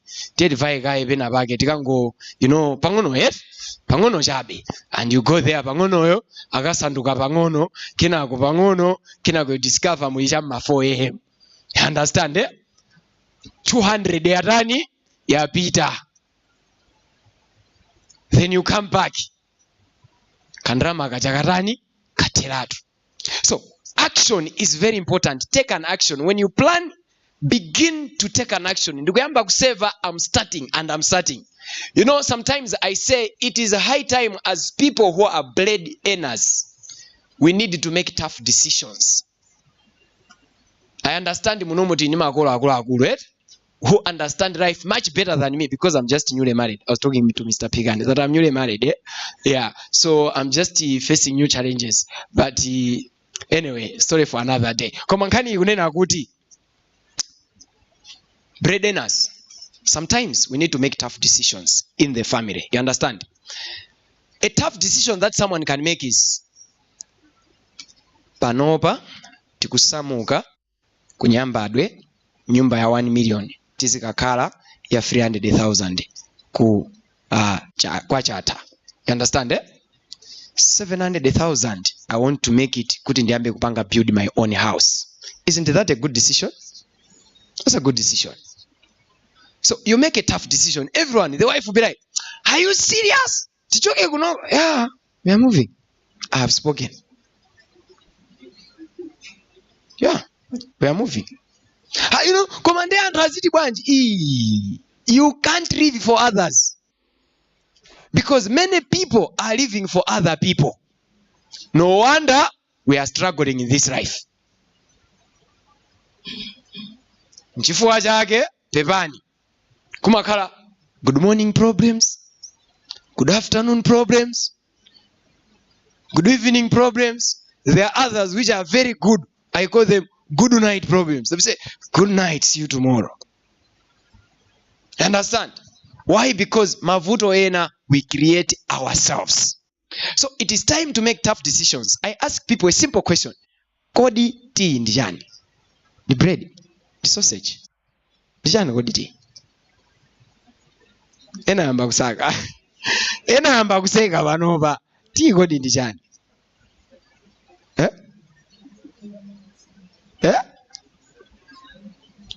Mazi ndi sugar. Ena kuti masamba. Tea ndi masamba. Mandipezese? If it doesn't have sugar, it is still tea. Sugar is sugar. You understand? Como we have people who when sausage balibe batebulo mamawa, it's like a crime has been committed that it deserves to go in court. I'm telling you the truth, Edu. Lifestyle inner, we need to reduce ourselves to something that is substantial so that it enables us to achieve some things in life. Because life is not just about eating, getting out of your house, coming to work, then back. No, there is much to life than that. Moyo, there is a need for you to see yourself. Last year I was on this level, now I've been able to do this and that. Achieve. You understand? That's what life is about. So financial planning is very crucial. Because when action is not there, then it is a problem. Let's go to the last problem that we have in financial planning, which is focus. You see what happened? The person had already decided. You see many people, this is what they do. Sometimes they can have an action, but they will have it 1 month. Second week after that, like, is sinkarani? Sinkakwanisi. Hati kuiga ndalama, mukaboko sikache. Makaziwe? Nde, ama kaika pamamba, ati akamazuka azizoona. Zili pamamba hata, azizoona iti. Ndalama hatu isi. Kuzuka. Mama wabweresu, kuzuka. Kungozitenga, kukaphwanya kaye kaboko sikacha, kuziwerenga, kukabwezera. 2 hours later, ukatenga kuzimaliza. You understand? Focus is very important. If I decide to build a house until it is done. Osati ndayamba kuseva ndalama za nyumba 3 months, 1 year. Ndaona apigana atabwera ndika Toyota Corolla kawo. Ndili ine ndizoneka ngati osalira kwambiri. Naso ndikuleka echani gali moto. Is a car a need to you? Mina apigana alikale ndi nyumba. You never know. You understand, eh? Nanja azimai. Azimai please osamatengerani. If azimai you don't know the husband of the other, kuti amapanga chani. You understand, eh? Yeah, for women it's very dangerous because women in Nasia. Kusirira azimai. Drama uyu chanchani. tonzima you never know the husband kuti amagwira kuti ntchito kapena amapanga chani, so kuti uzizitengera you will suffer your life. We together, right? I don't know if I'm making sense in this place. All right, thank you. Let's move. So focus. So when you focus, you get to the end until it is done. You don't divert. Osa sinta zintu. I remember I had this other person who was saving fees for the child at our office. So as I was saving for the child, saving 2 years down the line, then he came to me, he said, Wycliffe, you see, policy jani maseva ya mwana iti ndifuna kuitseka. So I asked why. He says, mwana amene uja ndopusa kwambiri. Nantuma kuti apite kunsika. Imagine. Sana apite. Ine ndikunsevera fees. Ndati ndalama zimene ndizitani ndizidya. Now I'm asking him, I'm like, so mukaja, is the responsibility going to change now? Isn't it? So some decisions are made to you know, they are very fun. Let's make tough decisions and take an action. Focus on it until it is done. Chomalis and discipline. Let's discipline ourselves. Osamango konda kuja. Understand? Discipline. Discipline. Ena anambabu ati chiberegani. Ati tiziberega ndrama. Ati tosefe tizisonkerana ma 50,000. Ndeti za abasawa. Ndeti ka abasawa kena kutizabirika kwao. Kena kutizabirika kwao. Ndemu muziwa chimechi machitike. Yeah, ngati zimene zachitika chamu November 44 devaluation. Ndeto sete masonkerana ma 50 timapereka kwa mozi atati alengeza 44 devaluation. Kodi tisi ya kupereka ma 50,000 kapena tizipereka zingati? Tizipereka be ma 50 omweyo. Koma ndekuti ena watana amizatu sina apase drama imena ndira wayambiriracho. You see the impact? That's how it is. Ndendi kuseva mukaboko siku nyumba kucha. Ndendi kuseva mmene mucha ndenda sunga. Ndenda apezeka kuti alengeza 44 devaluation. Drama ikulabwa. Ngati munali 1 million ndekuti definitely atani. That's how dangerous it is. That's how dangerous it is. So, what are we trying to say? Discipline yofunikira, koma it must be accompanied by security and growth of the money. And verse whenever you are investing or saving your money, it must be accompanied by those two things: security and growth of the money. If money is not growing, my friend, sorry. Panoba, sorry. Koma tasala pangono kuti tinene kuti tili ndi nthenda yopanda mankhwala zina lake devaluation. Tasala pangono. And verse said, because we have seen it happening for some time, not only this year, but for some time, right? Chakhala chikuchitika chinthucho. Basi atilengezerako 10 years ago, tinachitikako achina 2012 aja, all those things have been happening, eh? So now, what we are trying to say is, when you save pangono, koma it must be in somewhere where your money is safe. And to ena, they have tried discipline, machisanso, ku bank, yet? Aine nima seva 10,000 ku bank. Ndo asunga 20,000. So this is what happens. Ari asunga ku 20,000. Nde mazulo adusabete mpompo. Ndama bwerera kae. Nduka kashako kae 10. Ndata kasha 10 amati ndibwezerako sa yewi kalowa zabwezera 10 iyi ndi 20 minutes aseveke nako. Ndeke nako basa mapita kwa Jijo. Kwa Jijo. Amapita kwa Jijo kucha. Kwa George, okay. Kwa George. Akapita kwa George. Amapita umene kucha kenako ngamesa ndrama zavuta zata. Ndi amati ndingopanga cash out using MOL. Yapita kenako amata ndibwezerapo. Ndeka fika month mavuto achuluka kwambiri. Sindingakwanisi. Mwezi wachiwiri izi sindingatani, singakwanisi basi ngozita ya 10 zipitirani. So what we're trying to say is discipline. When you tell yourself I'm going to do it until it is done. I think we are together. So lastly, to wrap up everything in regards to financial planning, we are saying financial planning, someone said, Kuti, to be born in a poor family, it is not a choice. But to die a poor person, it is a choice. So financial planning imatithandiza kuti tione china chake kutsogoloko, so that the problems that we faced before we are here, our children should not face them. Alipo amene ali ndi ana ku college panopa? Alipo? Okay. Yeah, thank you. Madam, would you please testify to these people how sweet it is to pay fees for college people? Please testify. Muchitire umboni kuti zikumasangalatsa kwambiri.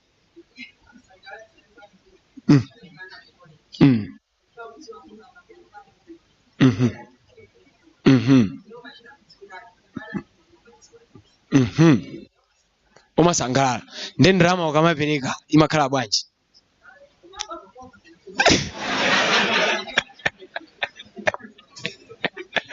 Mwamva? Awo amamva kukoma kusangalatsa, koma ena bwa muzimvera chisoni zikumapweteka. But the question that I ask people is, kodi mwana mmene anali standard 8 mata akupita form 1 kapena standard 7? Mumaziwa okay, nanga mmene anali form 4 mata akupita kuti? Akupita form 3 kapena tsopano akupita ku college ino? Mumaziwa? Mwachita kuziwa ndithu. Ndi mavuto ndi anu, palibe nkhani pamenepo. So nkhani ndionena kuti planning pamene ili pati pamene popo, because zinthuzo sikuti sitikuziziwa, tikuziziwa zoti we don't have life employment. Sitikuziziwa ife, tikuziziwa we don't have life employment in Malawi pakadali pano. Tilibe mwina utsogoloko. We know we will retire, but we will choose to ignore as if we don't know when we really know until retirement. Okay, tawe timalize. Charge down your debt. Charge down your debt. Ngongole. So when planning becomes a problem, it will usually lead us kumoyo onena kuti tizingotenga chani ngongole. Tili ndi anthu panopa koma mwina muno mulibe ali kunja. Kunifi kuli ngongole, kuselect kuli ngongole, kumaibaksi kuli ngongole, civil servant sako kuli ngongole, premedi sako kuli ngongole, nde kuli zipereganyo chakuchalichi kuli ngongole, chakumuzi kuli ngongole, chakuntchito kuli ngongole, chakunyumba kuja timakhala kuja kuli ngongole, spouse ali nawo ngongole. It's like everyone.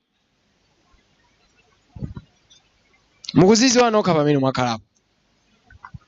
Moti panopa mwinaso muli cheucheu mukuyang'ana kukhomoko kuti kodi amene uja sabweraso. Kuli kuganiza kuti koma ndi akabwera nditani ino. You understand? Pressure. I'm telling you the truth. It is possible to live in this life without ngongole. Nzoteka. How many agree? Yeah, yes. Now we are good. Now we are good because some people don't agree. So someone said, if you say it is impossible, you are right. If you say it is possible, you are also right. Because it just depends on what you believe. You understand? So the reason why tili mngongole is because we believe that we cannot live without it.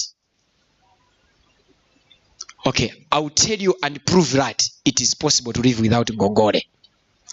That day, when you didn't have money, the only person you thought you could borrow money from is the person amene muli naye ngongole kale. You didn't go to that person. Did you die?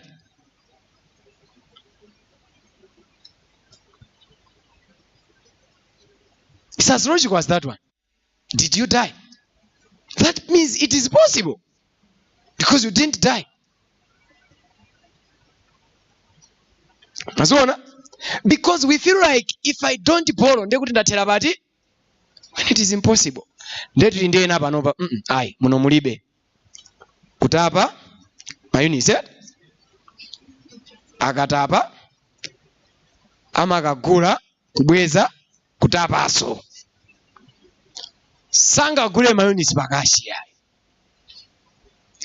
Muno mulibe, aligunja.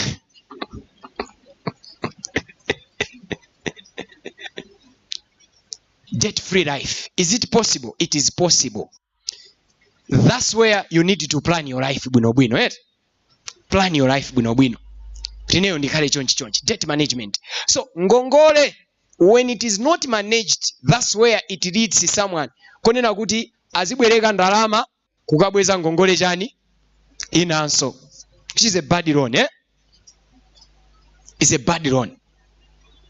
So in finance, however, it is possible sometimes timata kulola kuti muntu akhoza kubwereka ndalama kukabweza ngongole. But it is only possible or allowed where ndi ngongole za anthu 20.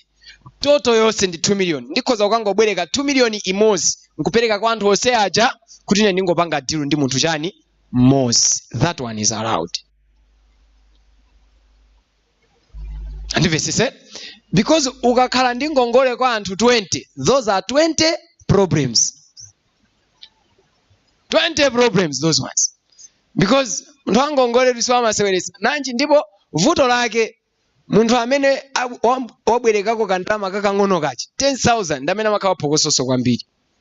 Maziwa zimene paliponse samamuone suti ichi andi 10,000 yanga kuma 1 million alipe sisi kumkuza atakuza saa iwe upeze undipasa ukapeza kuma 10,000 iyi uli kuchali chiko uli kuko ko paliponse 10,000.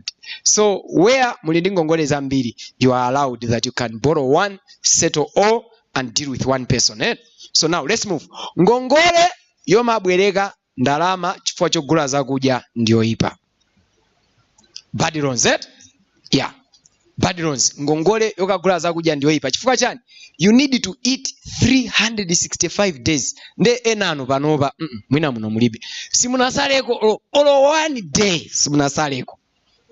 Ndo uzibwereka ndalama chifukwa chotufuna kugula zakudya. How many loans will you have? It's dangerous, eh? Ngongole ya zakudya is not good because it will take you a long time without kuti ubweze ngongole za anthu. Number 2, ngongole yomati ukatenga it will infringe kapena it will impact negatively income yanu ndiyo ipa. Mwachisanso ndimalandira salary 500,000 then ndakatenga ngongole ndakagula mpando wa nyumba 3 million ndepana kundidula 200,000 pa salary panga, right? What it means is kale I was living on 500, right? I will need now to squeeze myself back to 300,000. Then kani ndionena kuti pa 500 nalibekale ni mavuto, right? Then now I will depress myself to 300. Mavuto akakhala ochuluka bwa. That's where I'll be forced to get another loan to cover the deficit ya chani ya 200. Nde loan yotu kulipira mwina zaka ziwiri. It means 2 years down the line ndikukongola bendrama. So if you buy an item choti chizikangokhala pwi nyumba, it is not ideal. And verse said, mwachisanzo kutenga ngongole ukagula mpando wa nyumba cholinga chota ziti kwa pigano unafikako nyumba kuli chimpandotu pasiri kuno mlanji ukakangola chimpando chimene chicha wafika kale kumwamba bas. That loan is not good, eh? Ngongole yomatenga chinthu choti zikangokhala pwi nyumba is not a good loan. Koma ngongole yonena kuti ukagule fridge yotuzigulisira mazi, that is a good one. Because fridge ija, it will pay itself. There will be no effect on my income yanga. Mandivesi say? Actually, the good part is after ndikamaliza ngongoleyo, ngati ndingapitirize so kugulisa whatever I was selling, it will be also a plus to me because ndekuti sopano income yanga yatani yaonjezekerako, right? So that's what it is. Ngongole yoti koza kupanga impact negatively si yabwino. The last one, ngongole yomabweza ngongole ina ndimene ndasusa kale, right? Ngati ndiyo ngoti ndizibwereka kwawo ndibweza kwawo except ichanda fotokozai. Nanga what is a good loan? A good loan is something chimene ukatenga ngongoleyo ikuthandizira kuti income yako ichulukire. Mwanjira ndi utanthauza kunena kuti ngongole yoti ukatenga sukuyambira business siyabwino right? Komaso ngongole it is advisable kuti ngati ukutenga ukayambira business is not very good, but rather boost a business that is existing, because ndrama yaine yache suphunzirira business. For business is a risk, people lose money. So sungatenge ndrama yaine yache ukayese chimene sunatani sunapangeko. Komaso back to retirement. Ku retirement sikoma kaphunzirira business. If you want to start business, start now while you are energetic. Let me interpret retirement to you. Retirement means now you can no longer function normally as you used to do. That's what retirement means. You can no longer function normally.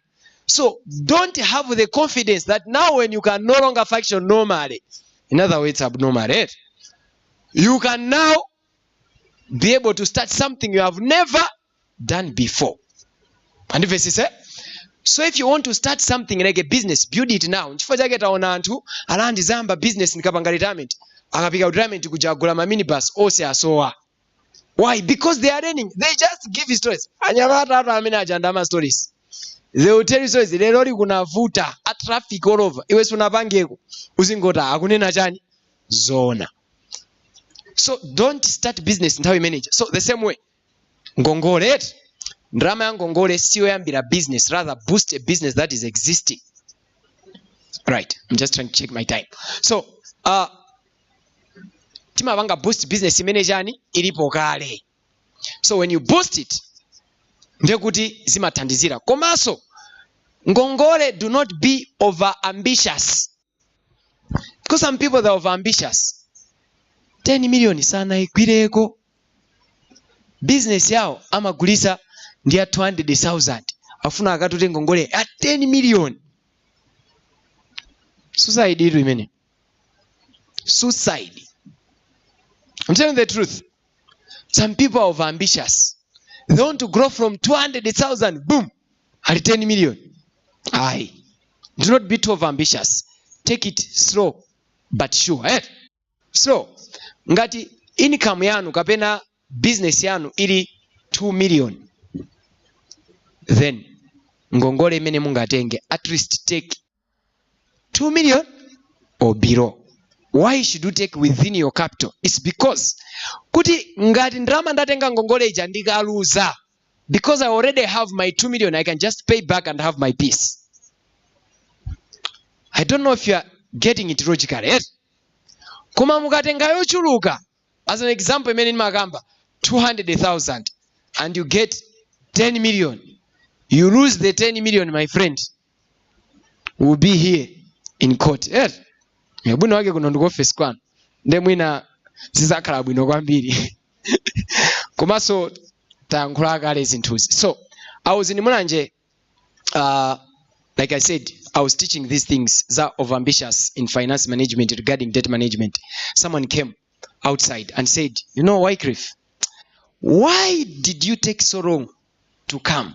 Because me, I've already made a mistake. And now nkani iliyafika kale ku court. I got 3 million ngongole.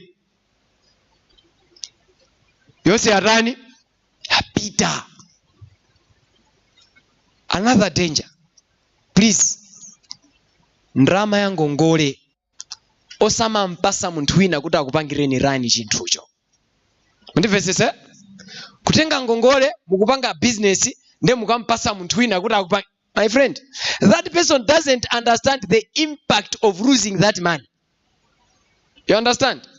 So many people were struggling now. Chifukwa choti tinatenga ndrama ya ini ache kukampasa muntu wina azikapanga. Ayi, sinzero. Let's take that money, test it ourselves. When we are certain that this can function, then it muitane wina ano atani. The same thing with business, which I'll talk nikamapita ku my investments. So debt management is centered on that one. So amene mulindi ngongole panopa, you just need a plan. Make a plan. Kuti, how do I charge down these debts? Start small. Kuyamba pangono pangono. There are two ways about it. How to charge down your debts. Number one is to start with the bigger that has the biggest interest, or something that has the lowest interest. Mandivesese? Lowest interest. Mwachisanzo. Ine ndatenga ngongole 100,000. Interest yake ndi 70%. That means I need to return 170,000. Right? Ndatenga 1 million, interest yake ndi 20%. That means I need to return 1.2 million. Right? Ndokuti pamene popo yaikulu si ya 1 million yayi ndi ya 100,000. Andipesese? Because E is the one that can easily multiply into something big that I cannot even manage. Because anthu aja with time they also multiply. Nanja kakhala katapira. It's not good. It's not good. Because amene aja multiplication now, ndabwino. Chifukwa within a few months you can discover you have over double. Yaduse? Yeah, that's what it is. So, ngongole should be in that way. Then last part on the debt. Ikalo nena kuti. Pangongole paja. Tiziweso unena kuti. Tikamapanga za ngongole zija. Timapezeka kuti in one way or the other we are impacted on our income. So because we are impacted, now we need to make a tough decision. Kuti ndipange restructure budget yanga ya mwezi yetu. Budget yanga ndipange restructure. Kuti ngati mwina pamakhala wa sausage, pano sausage chosepo kaye, tizingomenya bread wa blue band. Andipesese? Why? Because nufuna kandrama kena kacha, tiyambe kupanga chani? Kupanga resolve ngongole. Ena panopa, a simplest way to retain ngongole. Tili ndizo vala zimene city vala kunyumba. Ndizoone? You can just dispose those and sell them. You find kuti you have got ndrama zambiri, so you can get money out of it. Tukukamba zotu khoza kubweza chani? Ngongole. Chifaina madandaula ine ngongole nde ndibweza bwanji. Those are other means. Mupange restructure budget yanu, kapena ngati muli ndi zinthu zoti sizikugwira ntchito kunyumba kuja, dispose them, because that will give you an inch yoti tikhoza kupanga zoti ndrama ija tibweze kwa anthu ena ake. I hope we are together on a debt management. I think tamvana ngongole. So last part I want to tackle most is the investment aspect. Kanyama investments. So this is it. Leki Malawi timanziwa? Okay. Alindi misinje ngati imene imalowesa mazi. Alipo amene akumbukira. I'm told kuti people who work with high court, they are usually good with memory. Yeah, that's what I was told outside there. Okay. So please remind us, how many inrates? Several, eh? We cannot even count them as of now. Eh? Ndachina Freddy wa kumbaso misinje ina. Eh? But how many outlets? One, eh? Okay. Ndiye mukazamva kuti Lake Malawi has dried up. How many are going to believe? How many? No one, eh? Why? Because so many inlets, eh? And one outlet. Inuyo mukale Lake Malawi, how many sources of income do you have? One. How many outlets? And you want to get rich, right? Mugembe gizera feet. And if it's to get feet. Because with one source of income to fund numerous, it's impossible now. It's impossible. It's high time we need to think on how to multiply our sources of income. We can multiply them. Kumapa ngako tizintu tina ndi tina ntchito zimata. Mwina kuno sizite. Koma ntchito zimata. Zimata. Ndema HR. Ndandu habu inoto. Oh! Yeah, they are good people. They will say based on medical. Medical chani bachi. Amalemba zizungutu sabu inotu. This is to certify that according to the medical report that we need to relieve you of your duties so that you quickly recover. Paspantima, that now you have become useless, that you can no longer function. So please go. They will write good English because they want you when you hear like, yes, these people have me saying you are useless. Go. So nchiro zimata. Sorry, but this is the truth. Sirufuna msiye nchito yai, but this is the truth. In this world, in Africa, even in Malawi, the richest person is not an employee. This is the truth. The richest person is the one who does business investments out there. Because those people, they are the people who manage this economy. And I tell people, no matter how we can cry for Malawi or we can cry for Africa or the world, there are people who govern this thing called the economy. And those people, they are not employees. I'm telling you the truth. They are not. There are people who are investors out there, who are there looking out for opportunities. Even now, devaluation, people were crying. Some people are happy this time because they have made a lot of money. But us, we are crying. Why? It's because the only source of fund that we have is the job. And remember, the job is dependent on the employer. Because the employer will also have his own interest on that job. Understand? I think it will fun, eh? It's 44%. It's impossible. Because now it's an interest. Look at it as it good in the business. You understand, eh? Kuti kanakala business yako. Ndio nene kuta andi kungokweza salary. No. Instead I have my own interest on the business. You understand? So penalty mango wadandaula my employer to kumasako kweza ndrama, but the issue is, even if it was you couldn't have done that. Because you also have an interest on that business of yours. So the same thing we are saying here, that if we want to do well in this life, then let's multiply our source of income.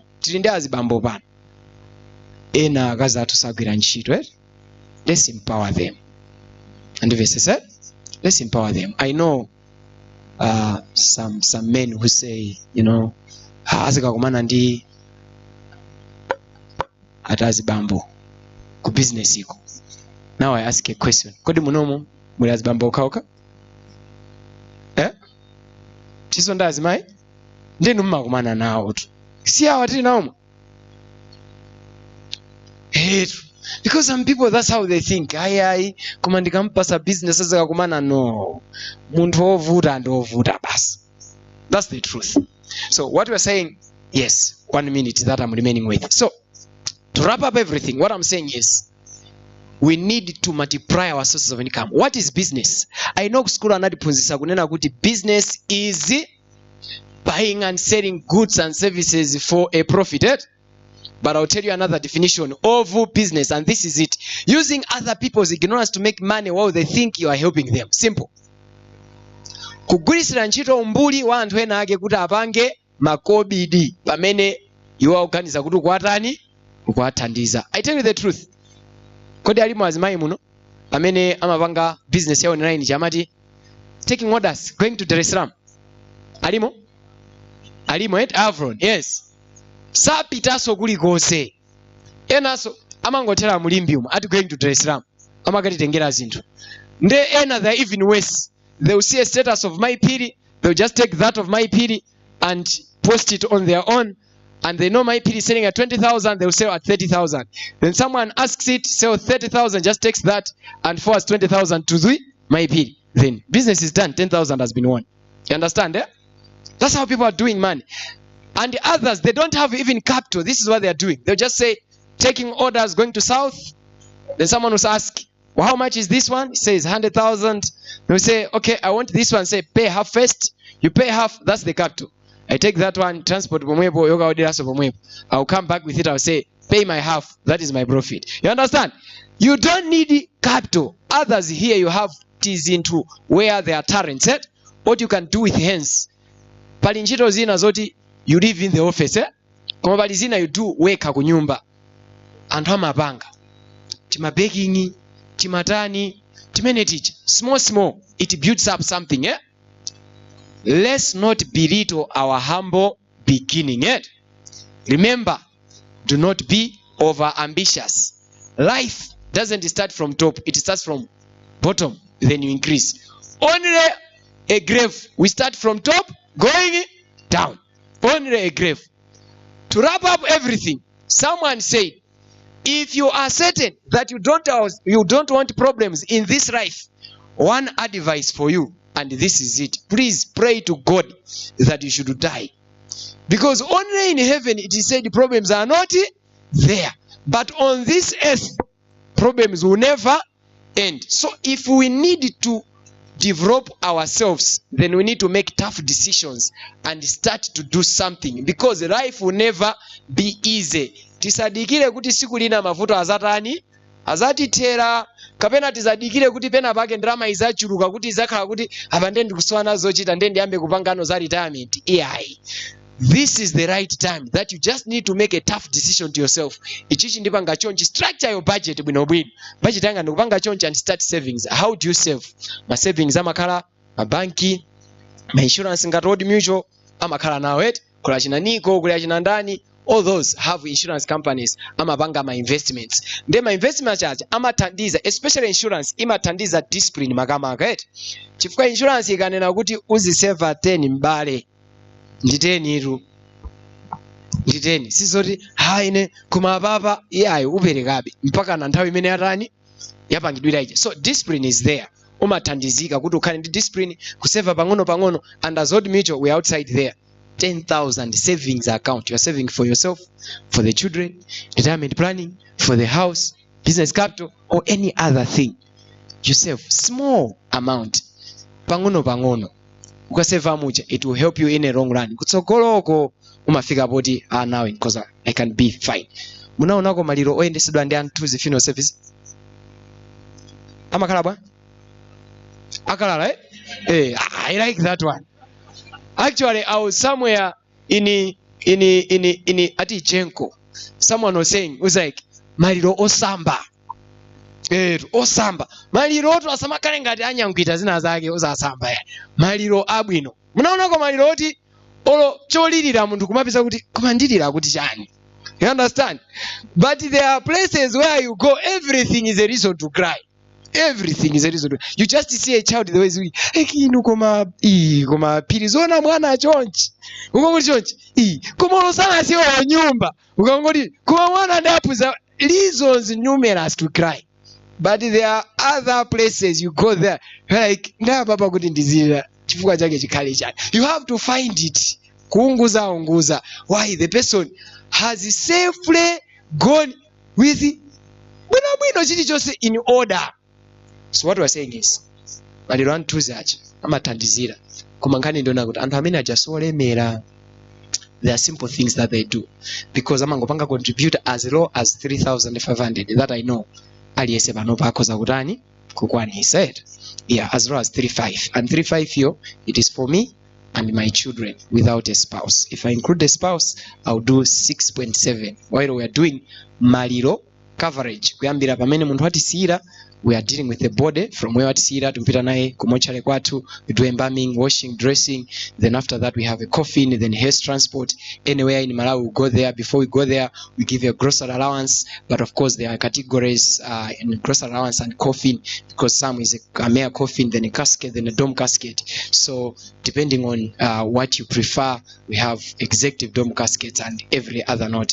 Grocery allowance. Grocery allowance timango thandizira kuti mwina ikuthandizeni kugulako masamba, mwina bread wako chifukwa kwa naoso akaimba mati koma mazi sitimwa ndemo agulireko bread wawo akamwe akaimbe mwamphamvu so after that tikapita kumaliro kucha kumuzi tikafika tikapita kumanda tapita kumanda kucha timakayika machine acha timati rolling device osati kokani nde munthu apite left right mangomva pu walowa manda zimakhala zadogosodo muno munthu atsike mwamtendere monga mwa nyimbo mmene zikupita basi atsike afike pasi paja zabwinobwino osakhala ngati makani mukokana munthu zabwinobwino. So after that tikangoyika maliro amfumu akanena kuti maliro kunoko tikhoza kutuluka kumanda ntchito yathu yathera pati pamene popo. So everything in between is covered until munthu utamusiya. So otherwise this is all we had, but however I know I have not explained 2 things which I believe next time when we come we'll talk much about them. But I really appreciate the time that you accorded us to come here, because I know the one who saw me, I was also speaking somewhere. That's why I saw me speaking these things. But otherwise we are always open even to individual personal conversations. We are always open in those churches, you can call us. In that other business, wherever, you can call us, we'll talk to you. Even if it is a family, you can invite us. If your family to phone the princess menaces, will come and do it for free, because this is what Old Mutual is offering as a corporate social responsibility. Thank you so much.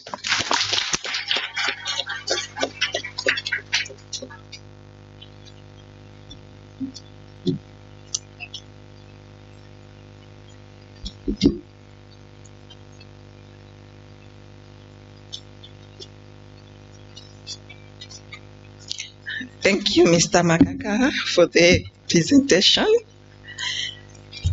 We have really learned a lot.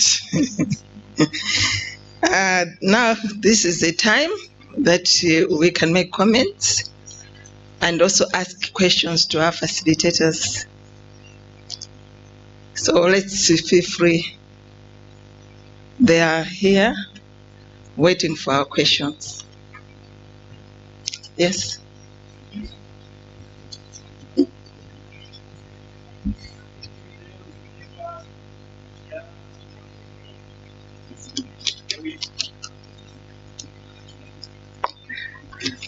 Ifusa ya wiro mnatipaza chisanzo cha maloya ndezati just ende ngati mboni ziwiri zosayinira. So let's assume kuti mboni zija zasayinira onse madeti ofanana mwa chikhumbokhumbo cha Yehova adjusted watenga amaloya aja alipo wirija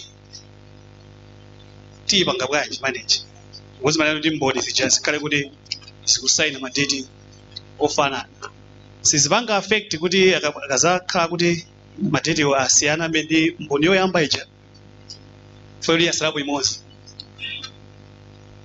fomu lipange clarify pamenepo kuti tingatani.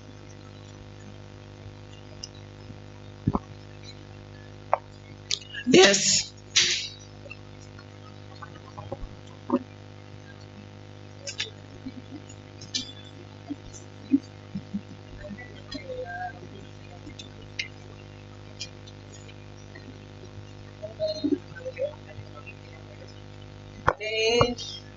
Justin Emmanuel akuyenera kuti aone wiruyo kuti yalembedwa pali ndani kapena iwo azankukwera posayina pokhapo, cause akakhala zotaona zamkatizo ndikutheka kuti mwina pakamwa pawo posatha kugwira zinthu atha kukawuza anthu kuti pawiru paja naona pali akuti kuti utsogolo kuti obweretsa mpungwemo.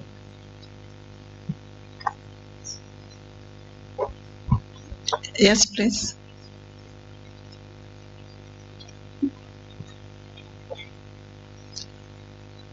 Ineyo pali funso langa ndilonena kuti wiru ija ndalemba mbonizo zilipo ndimamva pamakhala munthu wina unozoti mwina ndakhati ine ndamwalira tipanga munthu wina wake asayini unozoti adzadani mwina adzagawe katundu uja ndete takhati mwina mwatsoka tonse awiri tamwalira motsatana pamene papa zimakhala mwa mtundu wanji.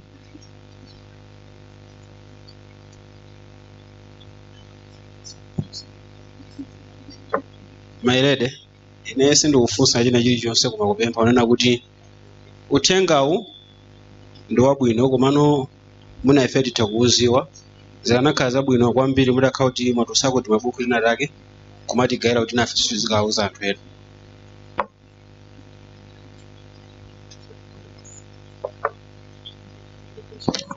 Okay. That would be the last question. Ine funso langa ndimafuna ndifunse pamene angomaliza kumene za akodi munthu. Makamba kuti mwina kukulaka ndi mpando chani zinthu zina zake zoti mwina zimatha mwina kungobweretsa ngati chinthu choti ungokula chingokhala chopanda chani chopanda ntchito. Ndi mwina mwake kusunga bwe mwina kwa ndalama kwakuvuta koma kufuna mtima lokula yani ukhaleno ndi malo mwina kutsokonga peza ndalama zatha kulani idzatha kukula.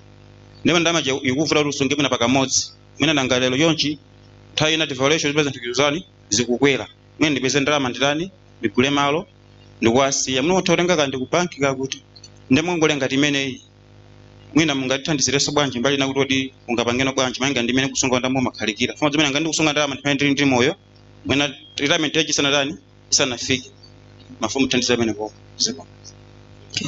Thank you so much. We're done taking the questions right now. Let's allow Justice Kaira to respond to the questions. Then after that, we'll also have Mr. Magagala to respond to his question. Thank you. Nditokoze chifukwa cha mafunso anu. Ndifotokozerepo kuti demonstration ya maloya Justin Emmanuel ndinatsimikiza pamene paja kuti awawa ndi mboni ya signature. Akupereka chitsimikizo kuti tamuona maloya akusaina pepala ilili atalemba kale. Ndipo maloya akunenazo kuti ine andasaina ndili limodzi ndi anzangawa Justin ndi Manuel. Sikuti ndi mboni ya zinthu zimene zili mkati mwa wiru. Kotero kuti ngati wiruyo atalemba maloya yathera apa. Kusaina kwawo kukuyambira apa. Ali ndi ufulu maloya kuyika chotchinga ukuku nkumasaina kwinako. Chifukwa nkhani yayikulu ndiyo kuti iwo angochita witness the signature, not the content. Chifukwa ndizoona kuti ine nditati ndalemba wiru ndikwauza akanthambi ndisainireni apa. Mwinaso ndikwauza achinangwa mukhala witness wachiwiri. Iwo aona kuti kodi content zikukhala bwanji apapa. Ndekuopa kuti iwo angakhale ndi zodabwadabwa chifukwa chokuti wiruyo ndi yanga ndizokhumba za ine osati za amene akusaina. Ndi chifukwa chake malamulo akunenanso kuti akamasaina Justin ndi Manuel akusaina specifically signature. They have nothing to do with the content of the will. Ka will yangolemba so kuti 100% yupita kwa chibwezi changa. They have nothing. They can't even justify that. Going further to the other question, muntu amene wasaina ngati witness suzu kutanthauza zokuti amene adzakhale moyo nthawi imene tikutsekula wiru. I opened the will this year where one of the witnesses was the late J.M. Bendera. He died earlier than the deceased, the owner of the will. But that did not affect the power, the impact of the will. Ndinkani yangu nazo kuti tikutsimikiza tasaina nthawi imodzi malo amodzi tili pa tonse tili limodzi. That's the whole essence. Muwilu munthu umasankha katundu uyu ngakhale ndamugawa chonchi amene adzakhale executor amene tsopano adzapite ku court kukatenga chipepala chimene timachitcha kuti probate akhale mwachitsanzo achimwene yanga amene muwilu umo sunapatsemo kalikonse. Zikhoza kutheka kuti achimwene ako anamwalira ndiye kuti wiluyo idzatsekulidwa ndithu ndipo anthu adzapanga ripoti kunoko kuti munthu amene anasankhidwa kuti achite administer estate iyi anamwalira. So the court will now come in pa protection pa chatimanena pachi kuti kodi ndi mmene zililimo who else can be able to administer this property. And nthawi zambiri akaza kuti pali spouse ndi ana ndiye kuti timangonazo kuti spouse iyo mwina ndi munthu wina kandi wakuchimuna kandi wakuchikazi depending on who is the author of the will athandizire. Koma usually we look at the beneficiaries kuti mmene zililimo awawa akhoza kuthandizana okhaokha. So whether the executor dies before the owner of the will, that shouldn't worry you. So long as at least pali munthu amene wayikidwapo kuti adzakhale execute. Funso lomaliza limene linabwera linali lokhudzana ndi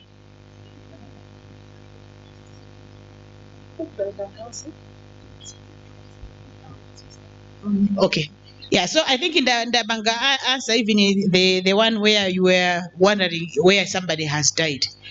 Pempolama booklet, I think presentation ilipo, CCA can circulate to all of us. Nthawi ina tikhoza tikutiri kunyumba kwathu kuona pa WhatsApp and they check what the content is all about. But where you really want specific assistance, I am sure we can always help.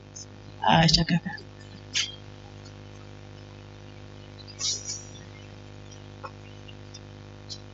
Right. I think if so naronena kuti nanga ineyo ndofuna malo wa nyumba. So I'm trying to keep something, but maybe ramp some sininga ibange within a shortest period of time. So ndibange bwanji. So the simplest way is to start saving. An example, Old Mutual Trindi Tsogoro savings plan. Panja also ilipo. Ndimene manena kuti you can save 10,000 kwacha. So 10,000 kwacha icha. It means ukama save pamwezi kamozi. So now you asked another question. What is the impact of devaluation on that? Because it has an effect. But however, as Old Mutual, my policy atu tinati panga design kunena kuti tizia panga manage in regards to inflation. However, it is two-sided. The first one is that Old Mutual will strive to give bonuses above inflation rate. That's what we strive to do. So every year, every month, pamakhala ka bonus kena kake, then pachaka pajama nandira songa kale kuti sidu kupasa ninuyo ya, it will still remain in the account. So we use principal compound interest. So remember compound interest. So my compound interest so ndrama yema banka multiply. So you save that money for 5 years or 10 years. So at that time you find cumulatively yateka because it will be kuti devaluation has been incorporated at a certain point. Then the other way timakuuza ni so inuyo kuna kuti koma policy 10,000 emapereka chaka chataucha panopa mwina ndi 12,000 as an example. So for us to keep the same 10,000 muzipereka chani 12,000 koma it is a choice, it's option. You can say yes or no, but there are other people who are good. They will not say yes, they will not say no, they'll just keep quiet. So if you keep quiet to Old Mutual, it is a yes, so get a new premium. That's what will happen. So in that way it means it will help you in the long run. We have people, I have a friend who wants to do engineering kunja basa namba kusave 200,000 panoba has over 20 million in the account. That means that person now is ready to go. You understand it? So pangono you build up something. The only problem is puma ndimene limatani limativuta timafuna pompo ndrama ikule from 10,000 to 10 million. Thank you. I will take a second round of questions and comments. Yes, Mr. Kakobwe, last time I saw you raising a hand. Okay. Yes.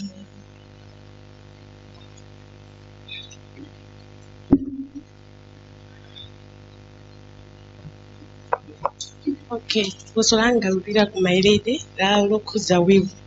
Let's say kuti pakomo pali ana awiri de bambo afuna alembe wivu.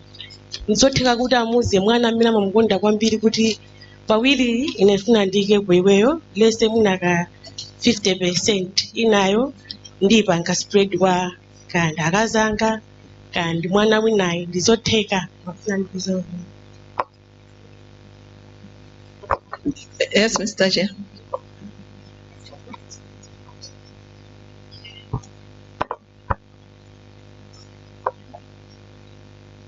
Ineso Solanga kuta kwa mailede pankani yosainira kunoku koti nthawi zambiri sitimalola kuti usainire chinthu chimene zankati zake sizikuzidziwa chifukwa pamawa amadza kufunsa kuti chinthu chichi umasainira bwanji usakudziwa zili mkatini.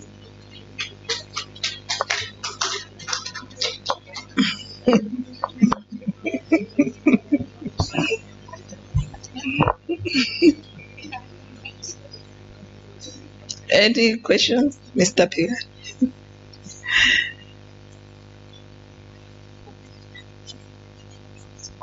Line likhala lovutirako pang'ono chifukwa choti ndilowa ku mafumu. Kawiri zimati zikachitika pamapezeka pali ana obadwa m'banja kuti aliyense akudziwa. Ndiye kumadzakhala ana ena obadwira ku black market oti sakudziwa. Ndiye mafumufe achiyabwatu ndakufunsirani mafumufe timakonda kuti tikaona amayi aja kubwera ndi ana aja ngakhale tikadziwa kuti kamwana kaja kafana ndi abambo ka ndandani ka identical ka black market kaja timangonena kuti inuyo musalire nawo mulowe nyumba ampingo tikathana ndi ampingo izi tidzapanga mawa posesa nawo muwiru munalibe kumona mwana identical duplicate kodi khoti lafika paja ponena kuti zikavutitsitsa chifukwa ambumba amadzati uyu timuyikamonso afanana ndi malemu aja kodi zikafika povutitsitsa tafika pa ndime kuti mwina ka DNA wina atanena kuti tingopanga DNA chifukwa choti mukunkana nayenso amene okha beneficiary zololedwa ziko question yanu phekani ndiyoti mwana uchatha kukalowa kukhakati ampanikiza muwiru muchalowe mobe ndichoncho. Okay, akhale beneficiary. Okay. Yes.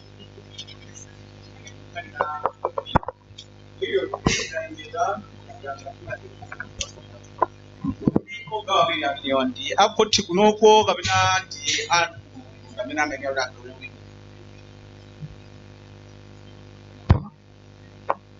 Mr. Shiwan, for this one will be the last one, then yes. Justice Kairo. Okay, I heard you mnagamba zama signature. But suppose one of the signatories is Anamwalira, so there is no need for because what you are saying eventually is there is no need for you just need the signature only. But suppose because I may I'm not gonna forge my signature, maybe I can just maybe somebody can just forge the signature, and then that person is a dead person, but maybe the signature has been forged. How can that be remedied in that instance? Thank you. Over to you, my lady. Nkhani ya signature imakhala yovuta komanso ikhozokhala yophweka. Tikunena kuti anthu awiri amene akubwera, Justin ndi Martin ndi Emmanuel, sorry, akunena kuti tikutsimikiza kuti amene anasayina chipepala ichi osati contented chipepala ichi ndi maloya. Kumbali awiri kaya zankatizo mukuzidziwa kaya simukuzidziwa, it will not be relevant for the court when we are dealing with a will kuti tikufunseni kuti kodi niyo munadziwa kuti anagawa bwanji ukuku. Zasiyana ndi mmene timachitira kunoko mucha kuti pali ripoti ukusayina kuti you are agreeing with the content, but in this particular case you are signing that you know and you have seen maloya signing this particular document. Now why I said kuti ma witness was usually sitima waitana is because where there is no contention will yabwera palibe amene akuitsutsa ma witness they will not be necessary. But where there is an issue as you are raising, Mr. Chiwon, kuti mwana the example I gave the MDF saying, no, my dad can't do this. In fact, they questioned the signature in that particular case. So witnesses will indeed be necessary, because then we'll be asking Justin and Emmanuel, are you sure this is a signature, Yamaloe? In the event both of them are not there, we will still engage another gear. We have handwriting experts, right? So we will take a number of papers where Mr. Maloya had signed, and that will require somebody to examine if the characters of the signature are almost similar to what you see on the will. So witnesses will only be needed where there is contention. Koma, situ kunena zokuti wewe muntu awita na kuti aenda lemba wiru yanga ndisaini enda uzimufusa kuti ndionekaye kuti magawa bwanji kadu, no.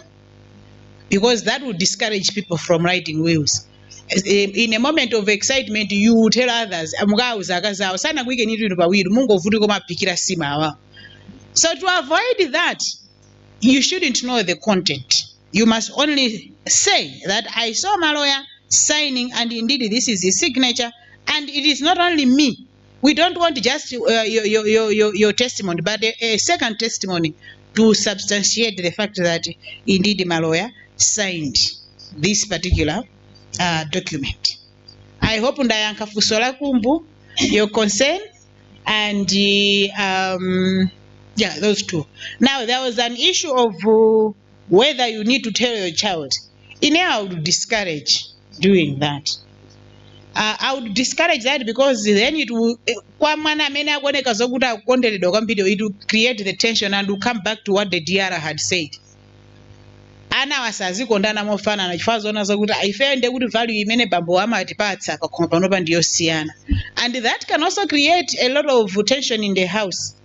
Chifukwa de kuti wina yazizifira kuti ineyo ndine pano. So when you write your will, all you need to do is at least identify one or two people.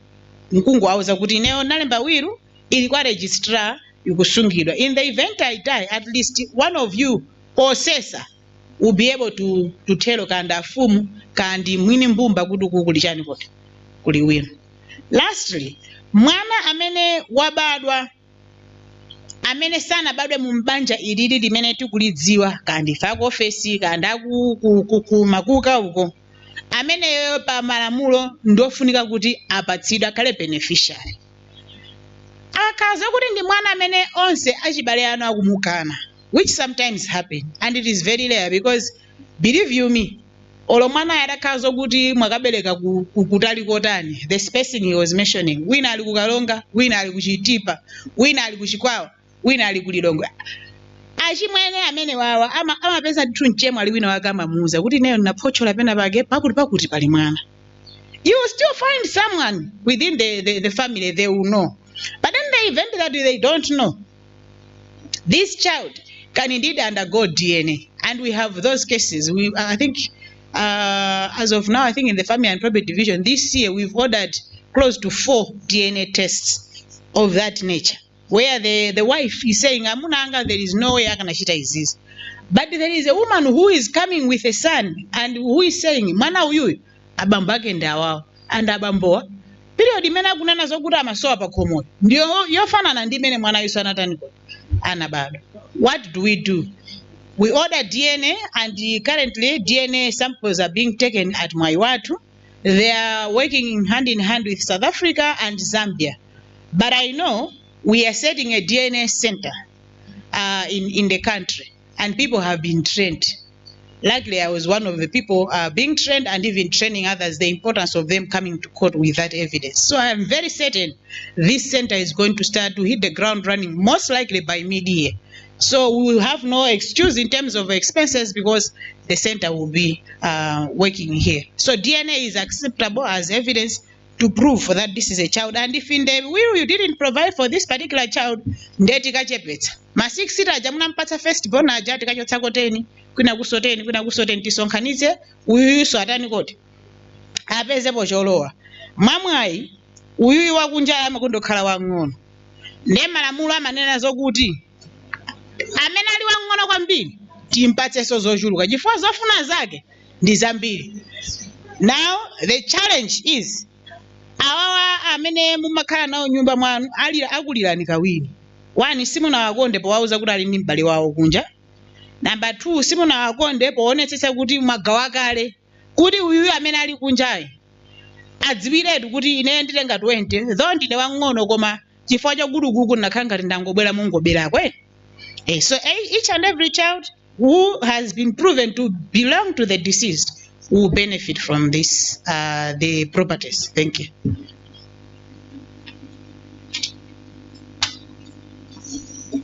Amene ndikuona yena kufunsaso akuti ndiye phindu lolemba wiru ndi chani ngati walemba wiru kufuna chuma chako chiyende motere kuti wakunjayo wamusiya nde khoti lukanena kuti ayi tikudulaso tikupatsa ameneyo nde phindu lake pamene popo lolemba wiru simodzi kungosiya paliso mafunso ameneyo.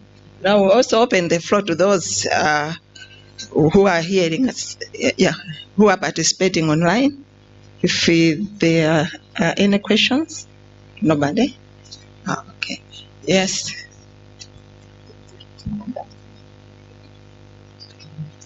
Ine funso langa likupitaso kwa Mailede Justice Kaira pa presentation yanu ya kalembedwe kawiru.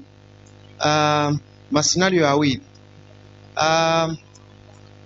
pamakhala mabanja ena okuti amene akugwira ntchito ndi mzimayi, abambo akungokhala. Ndiye ngati banja lija likupeza chuma kandi katundu zikupezeka chifukwa cha amayi anja. In this scenario, amene akuyeneka kulemba will ndani? Ndi abambowa kapena amayi? Okay, so scenario ina yachiwiri ndiye kuti abambo amayi bonse akugwira ntchito. Ndiye mwatiuza mwatipanga ngati encourage tonse munomo tilimo tonse azimayi komanso azibambo. Ndiye tonse tikugwira ntchito mbanja muja.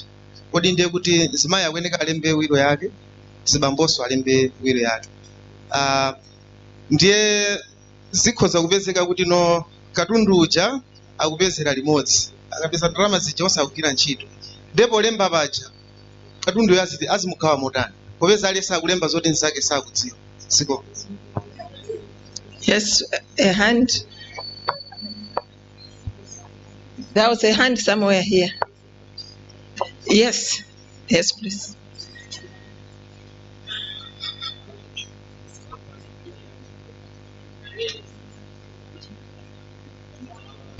Tikukula mene tililimu ngati ife pano chekomicho tikukula, timafuna tifunseko kuti pamene tikukula maso athu akupita pang'ono ndi pang'ono. Ndiye ukapezeka kuti mwina sunalembe will, wapezeka kuti maso afoka sungathe kuona ndipo kulemba. Ungamukhulupirire bwanji kuti munthu uyu amene ndikumpangayi kuti ndikhale naye apa ndilembe will andisungira chinsinsi? Timafuna titaziwa kwambiri pamenepo kapena tingatani.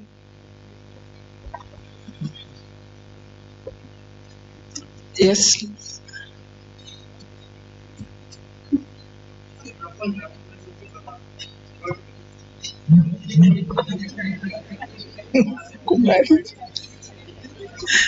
Nkhani ndiona kuti abwana amene ali kusogolo kana kuti pali pa department monga ya nthuzi imene mati munthu akamwalira amata kuthandizwa moyenera ngati uli department imene. Ndiye manapo kuti pali apata kukhala mwina ndalama kwana 35 yoyambira kapena 6,500 ena mnachapo 10,000. Funso ndena kuti utakhala kuti waapilika ndalama yacho kwana 10,000 mwezi woyamba, mwezi wachiwiri mwasoka mwana wako kumwalira kapena iweyo kumwalira, ndiyo uzathandizidwa motani? Popeza sunasonkhe moyenerera, ndiyo uzathandizidwa monga amene akhala kusonkha nthawi yonse mbuyo monsemo kapena iweyo uzakhala pawekha. Zomungambiri. Yes. Last question.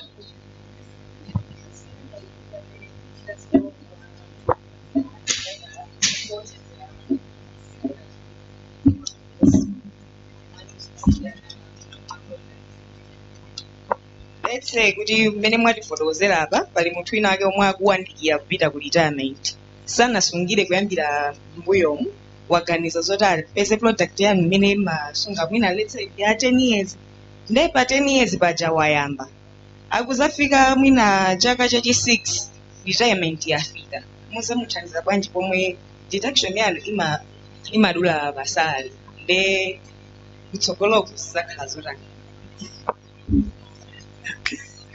I'll call upon Lady Justice Kaira to answer the questions. Then after that, Mr. Makaka. I am not the only judge around. A JP naona kuti mwazia mbadala.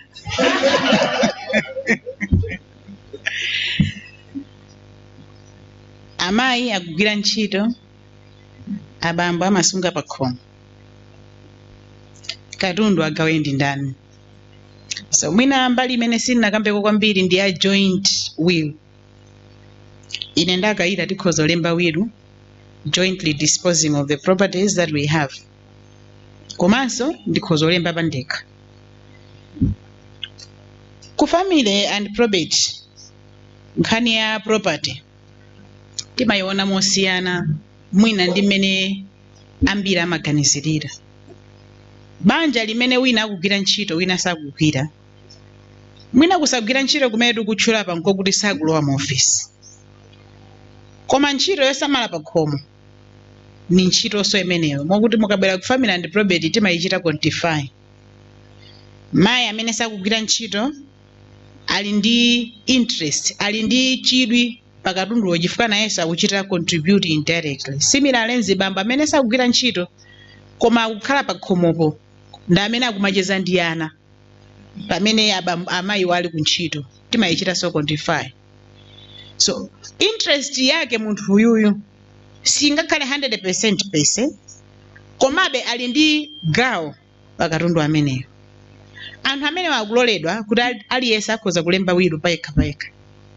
Mzimayi amene akugwira ntchito akhoza kulemba wilu. And iyeyu umene alembera wiluyo alemba ndi maganizo kuti ineyo ndi amene ndili breadwinner. Timati breadwinner.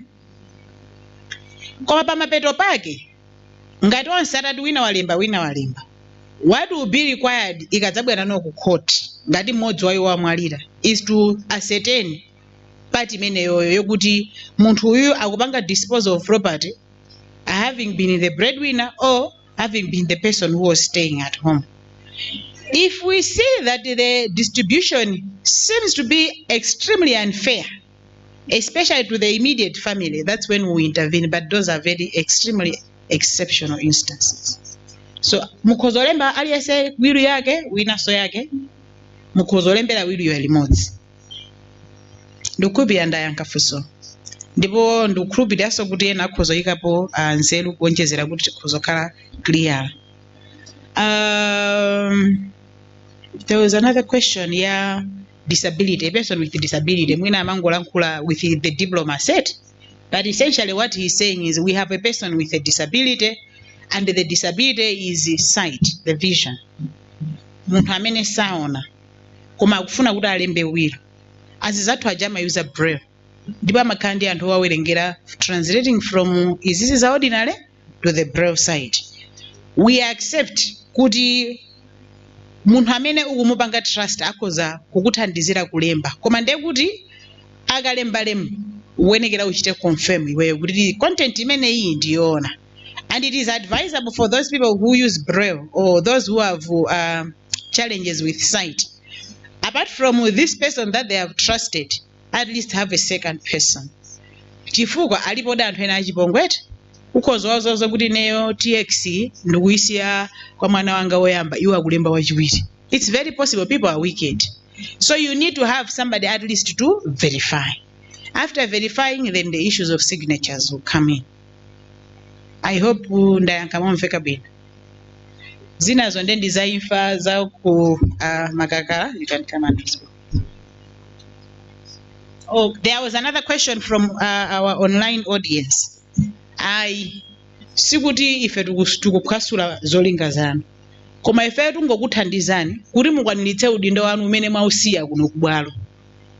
Chifukwa munthu amene amwalira ngati parent ngakhale kuti udindo wake umakhala kuti watha chifukwa cha imfayo. Koma timafuna kuti ana amene asiyidwa regardless of how they have come into existence, kandi mwana wa mbanja kapena ni mwana wa kunjira kandi wakuti mumanezo kuti black market ku division kwathu will not accept that word. It is extremely insensitive. So ni mwana amene sana madule mubanja ilili, and that child is not illegitimate. That child is a child. Basi ndi child amene yoyo. Ini hapo kala bambo munali ndi udindo muli ndi moyo kumpatsa mwana uyu zoyenekera chifukwa mwana ayi ndi wanu. Koma chifukwa chakuti mwakanika kupanga perform udindo umene uwu tikuyenekera tikuthandizeni kuti mwanayi asadza kuti amati kuti wana mafupa asadza kuti kwanene kuti bambo anga analolemera mayi anga analolemera koma ine taona ino school sinapite chifukwa chokuti sanandisire kwakena kake muwiro. So just to make sure that the best interest of this particular child is still taken care of regardless of losing a parent, we still make sure we disturb zimene mwalemba inuyo, but with an intention that this child should not feel the exceptional hardship just because the parent is gone. Thank you. Magaga.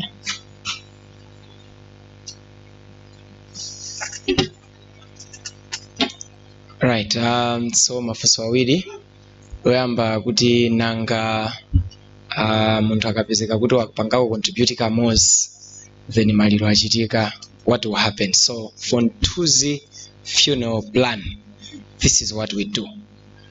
Maliro angozi. Ngozi is anything as declared by police. A police akapanga declare kuti ndi ngozi, like mazi, kaya moto, kaya pansewu, ndi ngozi. Mukaperekako kamozi, ka 3,000 uja ka 6 chakuti uja ka 10 chakuti, maliro angozi. You are fully covered. Everything will do. Process yatu yose. Maliro amatenda. Timafuna mperekeko kae katatu. Chifukwa chani sitipanga medical check up. 3 months ija njoti felt ngoona kuti simukupanga business ya chani ya maliro. Chifukwa ndo ena khoza kupanga so business ya maliro. So 3 months ndio ngopanga assess. Kuti simupanga business ya maliro muli bwino nditu. After 3 months chilichonse bwino tipanga. Nde pali maliro ena umachita kusankha. Ine ndimwalire mawa chammateni. Nde maliro osankha timangokupemphani kuti mugwire mtima zaka ziwiri zithekaye. Kenako you can kill yourself. Yeah, suicide. Koma ine sinimati suicide. Ine nimati maliro osankha. Kuchita kupanga ndithu ineyo ndimwalire mawa. Nde ukasankha kuti umwalire please chonde zaka ziwiri zithekaye. Kenako you can kill yourself. Bwino. Old mutual will do everything. However, we are just trying to restrain it. Kuti sitifuna kuvomera kuti anthu muzipanga zimenezo. Yeah, so then fuso lina lija inalonena kuti nanga yes, I think munafusa kuti munthu akuseva inali ya savings after 6 years.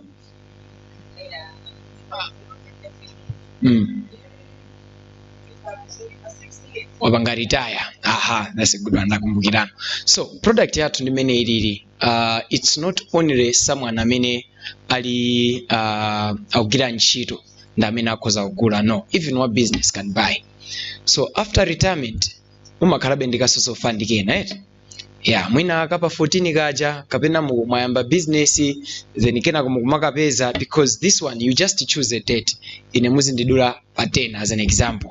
Nduti pa 10 pokhapa chani pamene azikatani azikadula. So when you know kuti wasintha fund from here chito yatha salary ija imalowa pa 10 paja asintha anopa muzipeza ndrama pa 1, then you come and change the date. Kuti panopa I think ku account kwanga kuzipezeka pa chani pa 1. So ndekuti policy izipitirirabe. So we still have people who have retired and ndipo andima policy. Komanso there is another option. Yonena kuti after 5 years you are at liberty to take out your money without any penalties. And if said, so that means chaka cha number 6 ngati chimene mwafusacho ndekuti it's an option. You can just come and say, I think I need my money. No problem. You get your money, fill the disinvestment form, then you get your fund. Plus whatever you have earned, my bonus aja muteka without any penalty.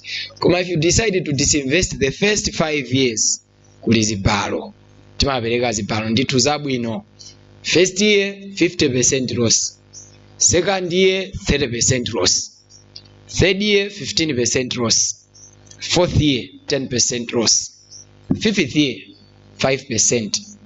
6, 7, 8, 9, 10, 5 years izomaliza kulibe penalty iliyonse. So first 5 years ndimene imakhala ngati ndi machani ma charges. Why we just want to discipline you kuti basi osati mwangozuka kwanu ndio kulibe basi mati ndifuna ndrama za ndio then kapange disinvest policy. Kani yake si imeneyo. So that's the reason why timaika timameasure ntama discipline ngati.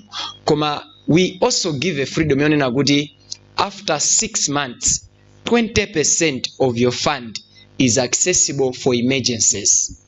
You can withdraw that one, no charges. Pachaka kawiri, zabwino. You understand eh? So pachaka kawiri you can access your fund 20% for free. Zabwino, just to cover my emergency. For 5 years is wrong, right? Even 10 years is too long. Moyo, anything can happen within. So you can come and make a part withdraw. Zabwino. Where things come to waste, then you can say, I take a premium holiday of 1 year. You can take a holiday. Chaka chimozi. Sipakala deduction, no impact iliyose. Everything will just be normal. I hope ndayankha mafunso awiri aja. Komanso wina mwina azifunsanso kuti nanga ndikamwalira ndalama zipita kuti mumalemba will. That's for savings ya nthuzi ndi maliro nde palibenso zoti zipita kuti tipita nazo kumaliro kwanu tikalirira zatha. Koma for savings mumalembanso will monga mmene anenera our lady here kuti mulemba will. Koma the only problem ndi mmene ananena ichi kuti izizi ukalemba walemba kulibe zoti ka wina wa spare uhiru wina wa black market ka wapateka away izizi nde walemba. So that's how it is with will ya ukuku.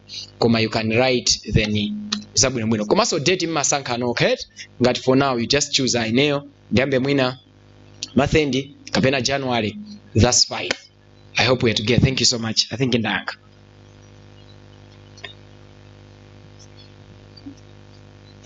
Mr. Makakala, we have a question for you, an online question from the CRM Center, Her Worship Chimaza. She's saying that I have a question to Old Mutual for financial literacy at family level. Do you have a criteria as regards the number of people you need to meet in the family? Yes. And after he answers that question, that will be the end of the session.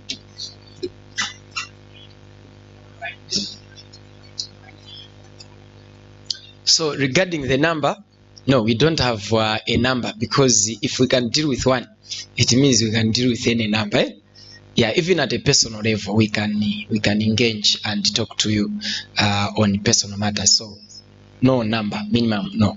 Just you ali wangati if libwera tizapanga ntchitoyo satira pompo. Thanks so much.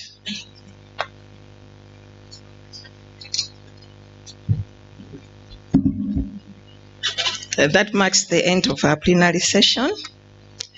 Thank you so much, Lady Justice Kaira and Mr. Wycliffe Makakala. Thank you. Let's give them a round of applause.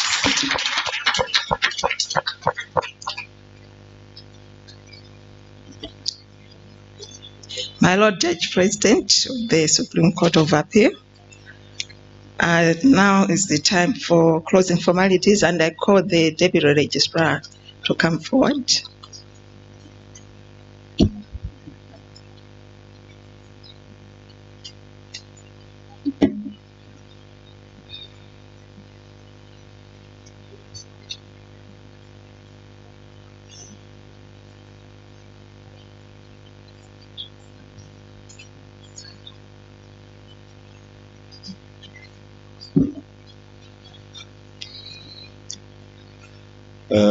My Lord, the Judge President of the Supreme Court of Appeal, all Justices of Appeal, Honorable Judges of the High Court,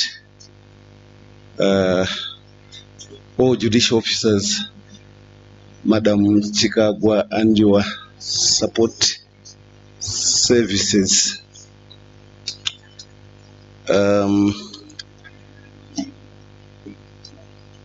On behalf of the management, I would like to, through you, the JP, to extend our gratitude to the Honorable Chief Justice for the wellness sessions. As Madam Chikoko pointed out, this is the third series of the program, and we are benefiting a lot from these sessions. Maybe from the scripture point of view, some people doubt where these things are coming from. If you read Exodus 18, verses 17,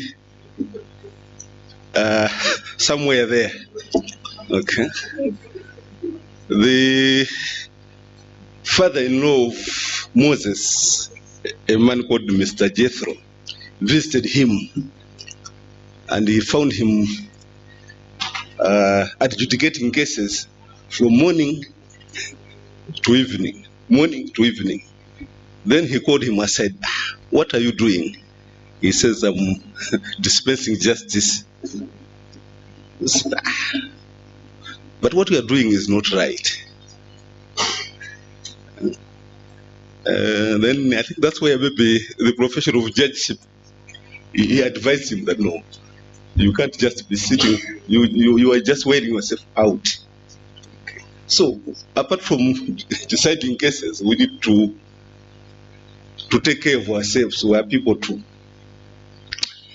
Yeah, so we are really grateful for the leadership that we are given an opportunity to do aerobics apart from deciding cases. In addition to that, and let me take this opportunity, the leadership has also granted us an opportunity that we meet at the end of the year in form of a party. Of course, I don't know whether this gentleman believes what he says. We do not believe in eating, but, but at least we are going to eat at the end of the year. But so next week, Saturday, we are closing the year with an end of year function. I think the memos have been sent as to how much we are going to contribute. This goes to demonstrate that apart from our usual business, we also need time to relax and interact as we have done. Having said those few remarks, let me invite Honorable Justice Chikopa, the JP, to formally close the function. Thank you.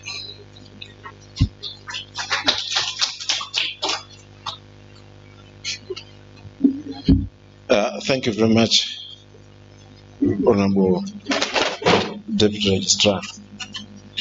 I like what you said. We are people too. So we must behave like human beings. We must do what every human being does. Having said so, I will repeat what I said earlier on. Namely that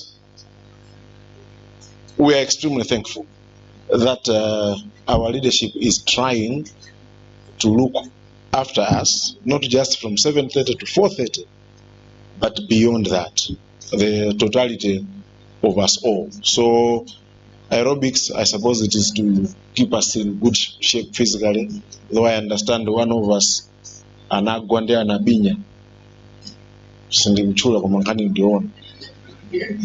Okay, but let's carry on. Okay, the other time I think we learned, it was here, I think somebody came to talk to us about mental health. Very nice. It included substance abuse. We learned a lot of things. Now we are here talking about finances and the afterlife. So carry on our part. I think I'm speaking on behalf of everybody else when we say we will not only come here and listen, but put it into practice. So thank you very much, Madam Chikabu. You will pass on the message through me, of course. Madam Kaira, thank you so much. I know you are a brilliant human being, but forgive me if I am wrong, but you have exceeded my expectations. Like I said, I had a very negative attitude about wills and so on and so on. Now I wish I had. Thank you so much. Madam Chikagwe, if you are able to, meaning that you are able to, take her around. It's not easy for people in Mzuzu and Lilongwe to be online. Not everybody, because most of them might be in court and so on. But I'm sure that you can afford to take. Don't go with her, because you make it more expensive. Okay? So there is an RCA in Lilongwe, yes, and an RCA in Mzuzu. So she can just go with her driver and CPO and deliver. Fantastic. I thank you so much for that. My young friend, thank you so much. For one so young, you possess a lot of wisdom. We will try and do the same thing so that our friends can also learn what you have told us today. Having said that, this is not a selfish organization. Okay? So you have told us something. We will make good use of it. But also, we don't have a chance usually to tell people what we do. I like telling this story. I love telling stories, actually. Those of us who read Morning Magazine, there was at the back there an advert that said, doing business without advertising is like winking at a girl in the dark. You know what you're doing, she doesn't know. Okay? So usually the judiciary doesn't have a chance to tell people what it does. So once in a while, when you take the risk of coming to see us, we also use it or abuse it to say, you take this, find time to read, give it to your friends to read as well. So here, we have 6 copies of our annual report. Share it with your friends. Thank you so much.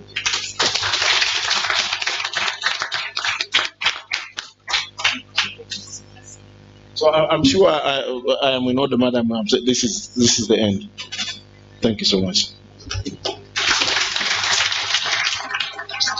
Thank you, my Lord.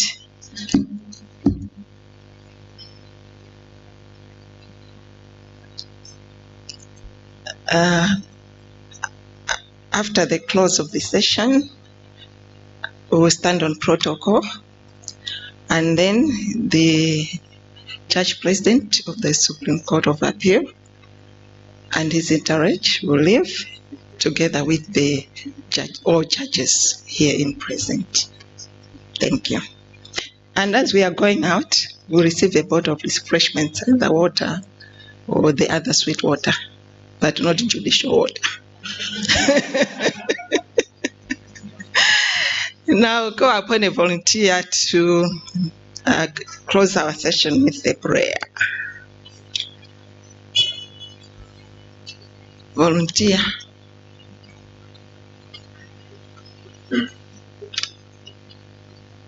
Azibambo bwanji anamba ndazimanyi.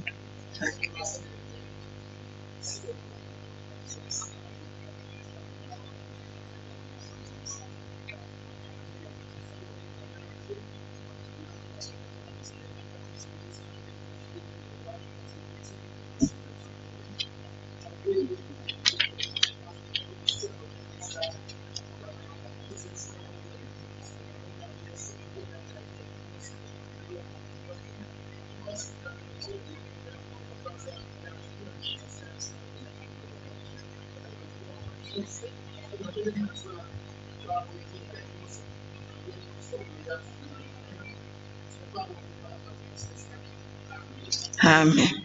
We have now come to the end of our program. Thank you all for coming. Have a lovely weekend. Thank you.